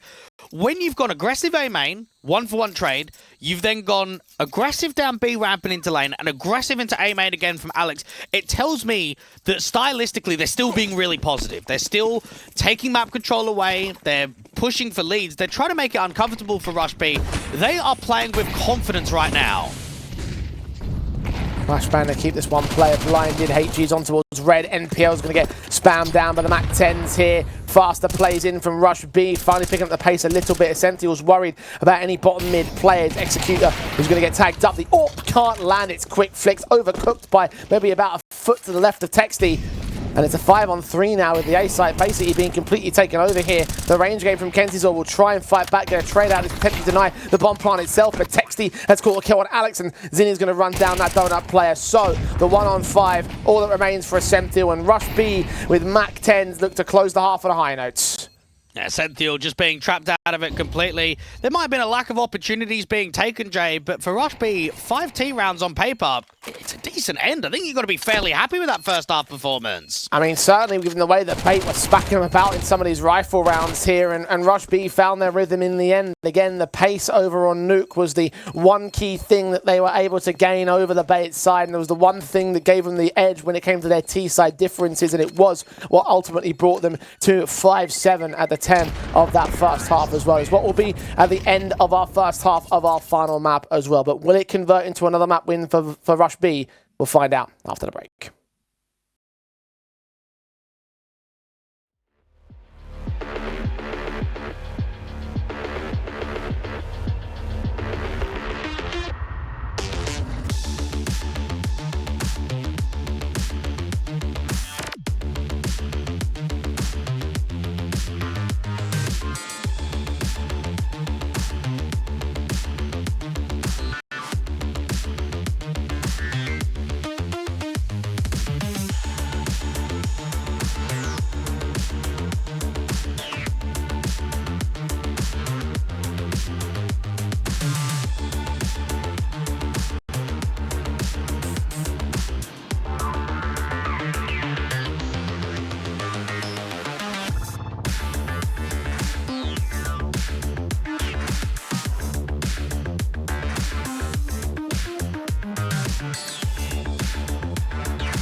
Well, Zero Tenacity are watching this match with particular keenness as they just beat an Arcrail over on the B stream, putting them up 3-2 and putting them in the running for the top two. How the tiebreakers work up for them will depend on who wins this map up for both Bait and Rush B. They need to secure the victory here and now. It's the final half of the best of three as Kenzizor and NemPL are getting mowed through all of Bait, decimated by Zinni and Texty. Tripling for Zinni in particular. Alex is left with an impossible clutch, a quadra for Zinni as Bait get wiped out in the pistol. Another one to the name of Rush B. Oh, these guys are just the kings of pistols, aren't they? And now they need to not only use that as an advantage, but need to be pushing for a lead quickly. Try and go into that anti-eco, make it 7-7. If it ends up being a force buy, you can make it 8-7. Just target that first gun round, because I feel that Rush B didn't get away with as much as they should have done in that first half. The 3-1 lead that they had a lot of chances, Jay, and just couldn't quite convert. Now they need to make sure that they are converting them in the second half.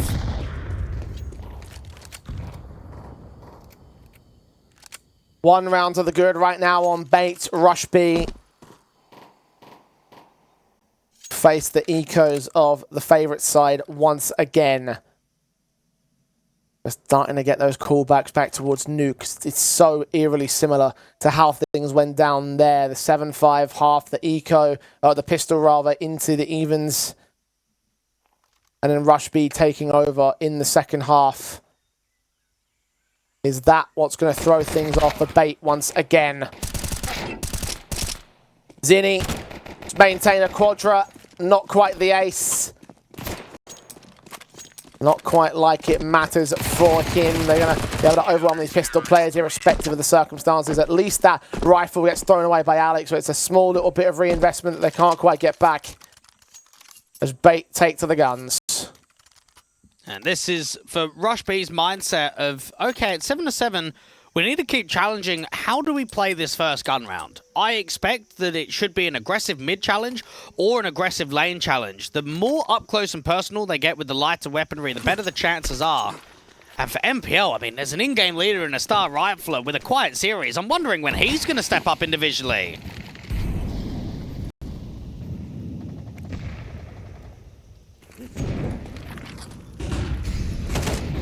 Kenzizor leans forward first into the mid control. It's the flashbang that catches them off. Kenzizor good to trade back on NPL, but Kinky responds towards him with the SMG from range. Rush B taking the fight to the T side by charging up towards mid and continuing to stick around there, maybe to their own demise. However, Texty falls to a 3-on-3.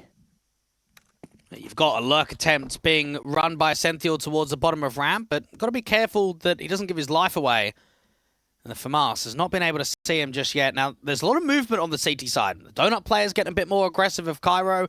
The Red player's just jiggling on the backside, so they're clearing out mid. And there's no one on B directly. If they get the timing right, they might be able to re-aggress towards Shelf and double up towards Cheetah and Cave.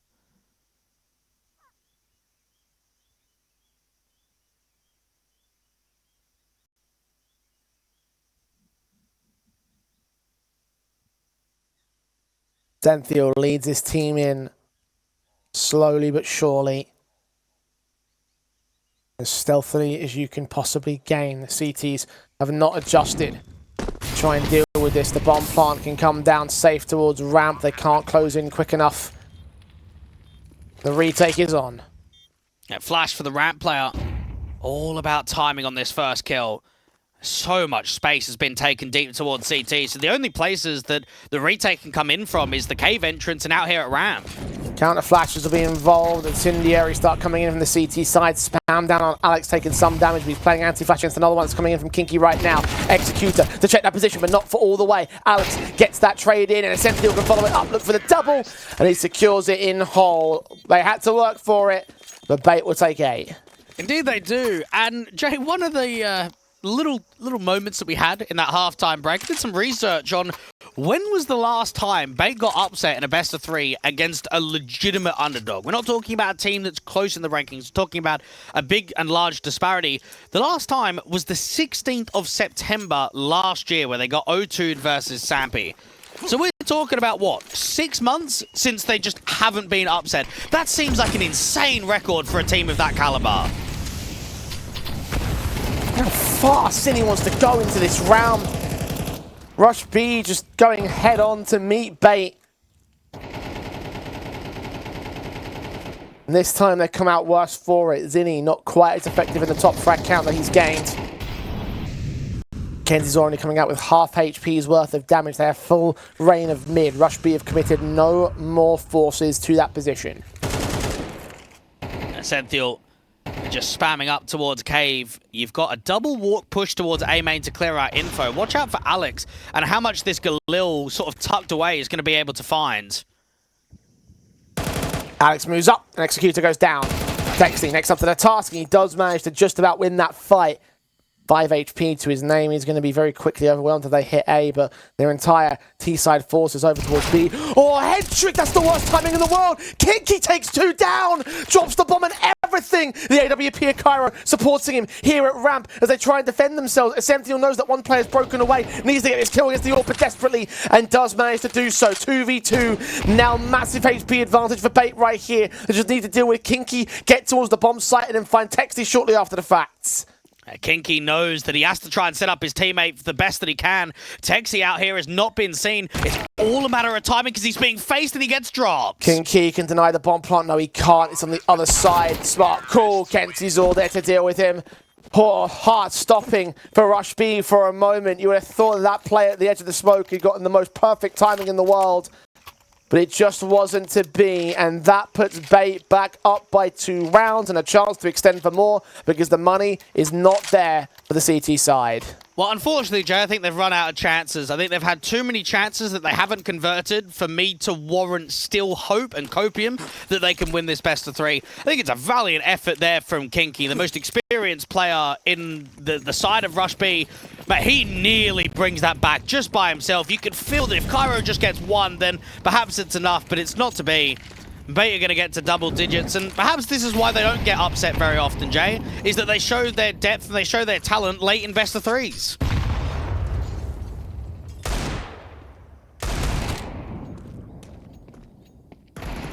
The end result is that Bait surge ahead in the early matchup, and then at this point, RB just can't seem to catch up to them. Eco Pistols to give up double digits towards the favourites in our series, and now they're on victory row. 3 rounds to get them the victory, secure top 2, and for the first time in their ESL Challenger League campaign across any season, go to the high group at that. Look, I have the feeling that Rush B don't really know what they're doing on the mid defaults, and that's a concerning act. They have looked weak in that portion from the first 10 to 15 seconds. And it's quick, up from ramp, no one on B directly.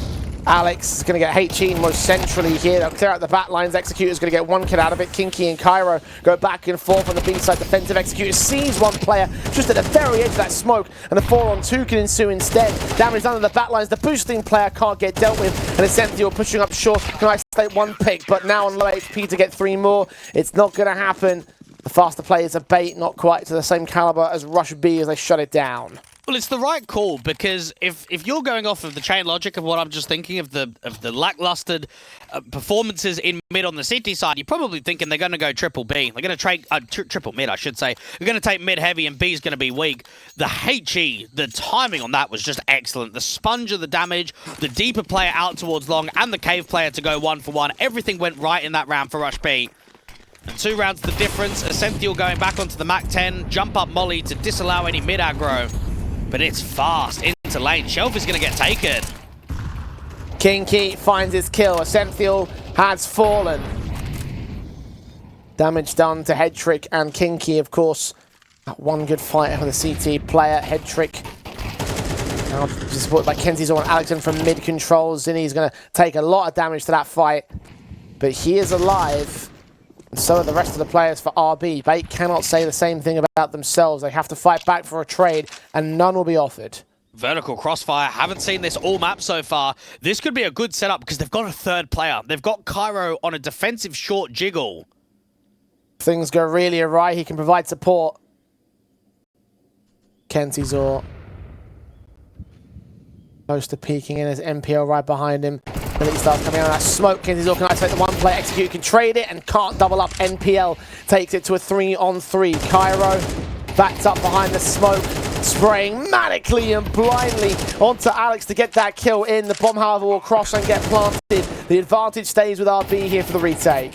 A decent amount of util for the retake. They've got double mollies and a HEs. That HE's going out towards default. We're into the cave position, actually. MPL's evading the majority of it, but the spam takes him down to 16. The flashbang to get him out of the bottom site, leave it all on head trick read to defend the site itself. How's he going to reposition, though? He's hiding behind that wood wall, so it seems like the first thing they're going to do is try and take the wall bank sprays as soon as they tap that bomb. Incendiary is close towards site. Rush B are taking their sweet time with this. Moving up to position.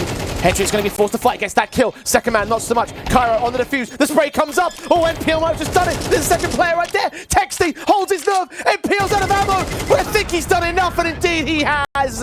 The first man to fall on the diffuser was enough for Bait to secure 11. Do you know what I noticed in that 3v2, Jay? A lack of composure in a high-pressure round. Man, why are they taking so long? They've got a man up, and they know that MPL is low. They heard the tag, so they've got to know he's 20, 30, roughly HP. You won't know exactly, but you'll know roughly that he's down low. And they are just taking so long. They've got double incendiaries, double HGs, get in there quickly, trade off of one another. Do not give time and respect to a squad like Bait.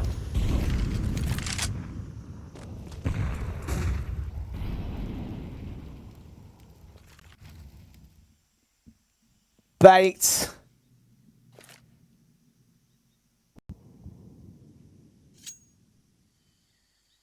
are so close to closing this out.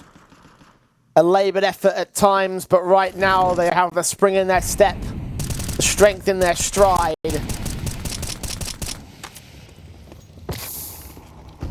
And the style of game that RB can't seem to challenge, although they'll do their best. The Senthio have been challenged to his demise. MPL's down to 4 points of health and dead. Past that smoke, executed with a good read on the bomb plant position. A 5-on-3 now established. The bomb should still get planted soon, although I say that they're backing it off. But this could be a trap here. Look at the backstab set by Zinni and Texty. This is promising. This is looking like a steal round completely. They have got to hope that they can force a mistake in somewhere, and it's just not coming with the way they're slowing the round down. Alex fragged out to that backstab head trick, and Kenzie Zor 2 versus 5. No breathing room. I find a little bit of an extension out for Kenzie. Look towards the donut entrance to ensure there's no flanks in, but the concern is that bomb carrier right here. Kenzie Zor need that flank to come to fruition. Finds 2 players, only gets one of them, and head trick doesn't even win the fight against Cairo. That indeed is a steal, with 2 AKs being saved. 3 AKs being saved, in fact. Zinni gets 1 more on the way out. It's double eco. They're going to have to buy up as well. They have just destroyed themselves now. Just when you thought they ran out of chances. You think that the Rush B side have lost all composure and haven't quite been able to convert upon their opportunities. They find 1 more lifeline.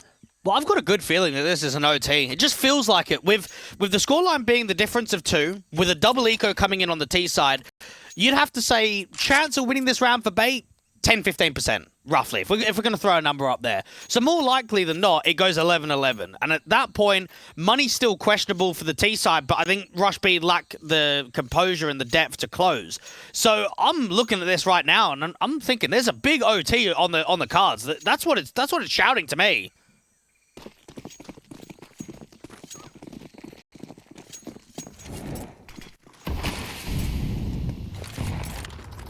How quickly things have changed. What should be Bait on match point, looking to wrap things up in this group. Turned into a potential marathon here in the final map of the best of 3, especially as Executor gets a Senthio, one of the upgrade pistols, as you mentioned, force ball into the double eco. Has fallen immediately. If Bait want to stop RB from getting to an even scoreline stance, then they have to do it here in this round. Bomb plant will be secured, and they've lost another player with it.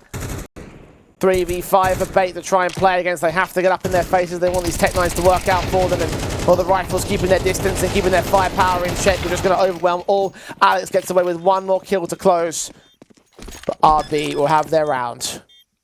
And Bait should have an extremely limited investment. I actually wouldn't even mind just full Glocks. I think with how few rounds there are to close out regulation, it's not worth investing anything come this eco.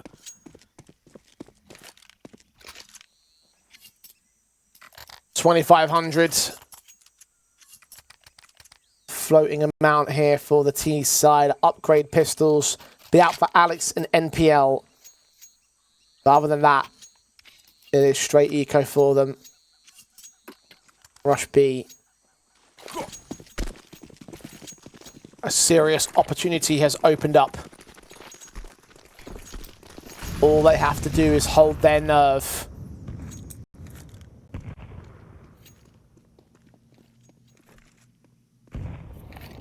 Unless Bait find the most miraculous of steals, this should be 11-all and a play for match point. Oh, what a timing with the nade. Oh. Perfect. Yeah, they've got a good read on this. Still lose the dink on Texty here. We'll dish out some damage towards Alex. The Deagle trying to fight back and get a kill out of this one. They are dishing out heavy damage towards the man. I know they had the HEs in. He's down to 1 HP himself. But Cairo comes up with his 2 kills in the round. Triple found. Quadra not so much. Runs out of ammo. The AK is recovered for him. It seems like he should protect Zinni pretty well. Actually, Zinni does drop in the end. The P250 picking up the kills, but now they need the headshots these last couple of players. MPL's taking another decent pick back, 2 versus 2. And from range, the Deagle tries to fight to get Kinky. Even if he got him, though, Executor at 100 certainly would have gotten the trade. Decent effort from Bait, but they needed the steal or nothing else. Guns are out for them. Rush B. All squared up against their opponents. All they have to do is take the lead. And with the money being where it is, they may well take the series. Yeah, that looked to be extremely winnable. But 11-11, you start thinking all prioritization is going to be in this first gun round. And who's going to make the first mistake on an opening kill? This is a very passive mid setup, not challenging for mid at all. Instead, they just put the anti-rush util down towards elbow, and they have double orbs. Now, we have not seen this all best of 3J, and in round 23, we get something different.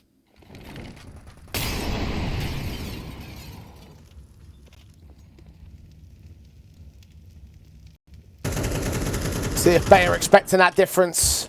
Well, they've got the AWP on B playing an off angle to hope for a walk contact, hoping that Alex just starts pressing that area. The other AWP is very defensively into Donut. So once eventually they continue the mid default and put pressure on the AWPer and they get him to fire away, they're going to think AWP is A and probably hit B. Nade to open the smoke does not reveal Kenty's or MPL tucked himself in, so Cairo didn't see him either. Smoke start coming down for the ace execution of the HE to try and reveal. It's just damage done to Kenty's Zor, and a re-smoke comes in a little bit more shallow this time for Texty. Start moving up, sprays, start coming in blinded for Bates. They back away towards the center of the bomb site. The execution is going to begin. Texty alongside Cairo can land on Kenty's Zor. Turn back. Cairo's Orb can land too, but Alex has taken both players back. They're not aware of Zinni though. In from Temple. He can take it to a man advantage, but the bomb is going down. A lucky util for the retake. Ascential's hoping for that challenge out from spawn. Only one flash in for Ascential. He's picked up quickly. Kinky finds that frag, and Zinni can strike to follow it up, and RB have done it. From the deficit down by 2 rounds, equalised for a moment. Bait pulled back ahead, but here they are now in the lead at a perfect moment on map and match point for the upset. Tactically, Jay, that was a perfect read. They blocked off from Donut, they slowed down the T progression, and notice how Zinni is already rotating. He's the B player that's rotating into spawn, out to Temple, before the contact has even come. It's the read of 3 on A, and it's a perfect setup. Yeah, Texty doesn't find that raw impact, but Cairo and Zinni do. And Bait, at least they've got themselves a somewhat decent buy. The loss bonus has been kicking in for these last couple of rounds. They have a bomb plant, so it's not going to be completely awful. But for Rush B, this is your best chance to close out the series right here and right now. Both tacticals called in by Bait. They had 2 in their back pocket. Been a stunning lack of them over the course of this series from both sides. There was one time to call it in, it would be right now. Probably 4, 10-7 up. T-side, yeah, we're going to close quite easily. And now this happens.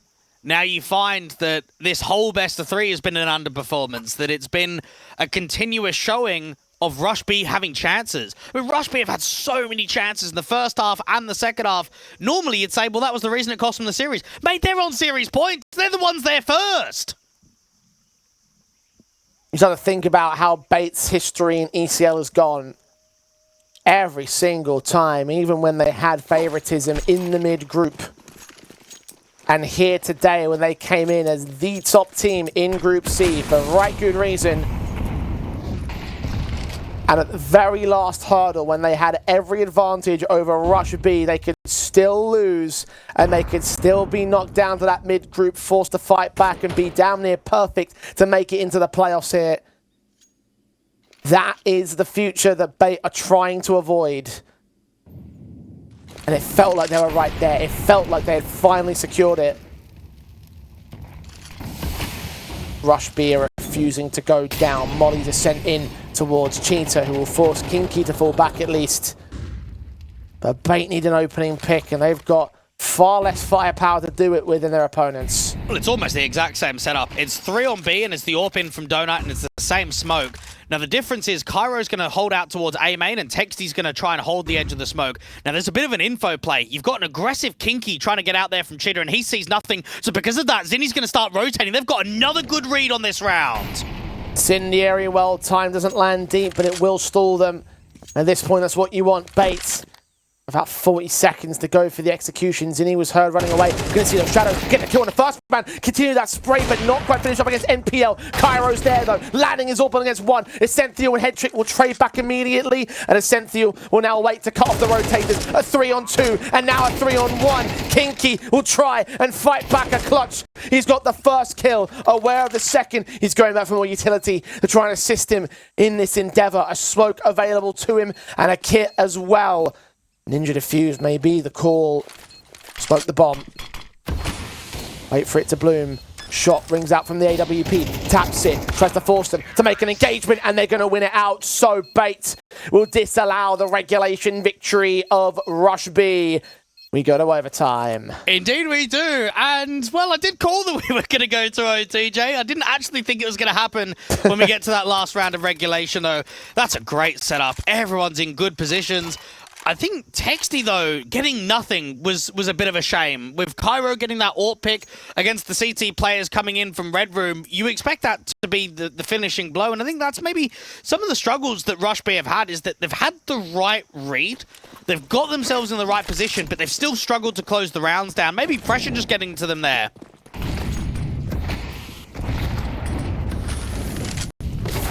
Alex catching Texty first, flashed off early on into this mid-fight, and Alex takes his teammate down as well. The star and his supporting backup dancer, Kenzie's all going to follow up on Executor on the B-bomb site. The trades start coming in, but far too late for RB. 1-on-4 for Kairo. Very quick start and very quick end to the first round of overtime. I am being funny. The majority of the success being won in the second half of regulation was Rush B not challenging for mid, playing passively in Red Room and Donut. And yet the first round in OT, they've got a run boost. Now, that is a bit comical because it's probably not the outcome they're hoping for with the separation of the timing after the run boost to try and trade Alex. But that's just free for the elbow player. That's just the easiest kill that you could ask for.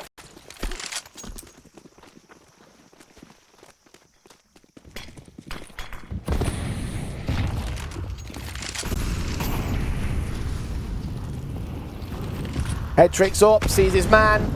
Tank the damage alongside 3 other teammates. Quite hefty was that nade. Kenzie's or an MPL starts sneaking up though. Know that our player's in the corner. Gotta hunt him. Executor still wins the fight against the first man, not the second. Turn back towards this cave entrance. Zinni can get away with one before Kinky will get traded. 3-on-3, flashbang forward. The AWP only lands its tag, and the HE of NPL can clean him up. He himself is also on 2 points of health, though. Incendiary in the right place from Texty can get him to drop. The bomb plant will be successfully put down, uncontested by Util. The 3-on-2 ensues of 8. They try and get that Incendiary out there to the cave entrance. Alex is going to get forced out in the open, but this is looking incredibly solid for a post plant. Only concern is the HP, but Headtrick has him on mark. Kairo down, Texty revealed. AWP shot missing. Alex is out in the open, ready to take his fight and to win out this one. Triple for NPL in that round. And Bait are up to 14. Yeah, this is now the 5th time in the group stage in ECL that Bait have had a map go all the way into overtime. They had a 14-16 loss on Anubis versus ArcRed. They had a 13-16 loss versus Zero Tenacity on Nuke, a 22-19 win against Z10 on Anubis, and a 15-19 loss on Nuke versus Iberian Soul. For the most part, they've always been on the returning end of losses when it goes into OT. But with how they've played in the first 2 rounds of overtime, I'm considering that it's a high likelihood that they go 15-12, get the death wish of the 3-0. Shot on from Headtrick. Lands on Zinni to lock in that start again. Coming to life in this overtime, their confidence returning so massively. Texter doesn't know what to do when he's blinded. The Orb of Cairo can get one trade, but his teammates are falling all around him. An Executor about to become the executed as Bait look for number 15. The M4 is all that stands in their way. The kill on the first band with a missed Orb shot. Zenthio going for the big old wrap to make sure he can't come back in from lane, but it's not like he has many options to begin with. Molotovs force Alex out. Teammates still there. The HE's come back against him, dishing out some damage. He isolates that secondary kill. Still on 100 HP as well on this one. Smoke towards the bomb. Flashbang turned away is NPL onto the defuse. Executor going to try and sneak it in. The HE's come out against him and NPL will secure the pick. 15-12. It's match point for Bait. And that section of those last 3 rounds, Jay, was the first time in a very long time that they have been legitimately farmed. The rounds just haven't even been close. And I think back to the last round of regulation, and what did we see? Back-to-back timeouts. Now, I know that you got to try and use all your timeouts, or at least you can, towards the end of regulation before only getting 1 in overtime. But look at the contrast that we saw for the majority of regulation. A pretty flat-looking Bait. Didn't show us the best of the goods. They've taken back-to-back tacticals, and they've now just been undefeated. They've just not even given a chance to their opposition.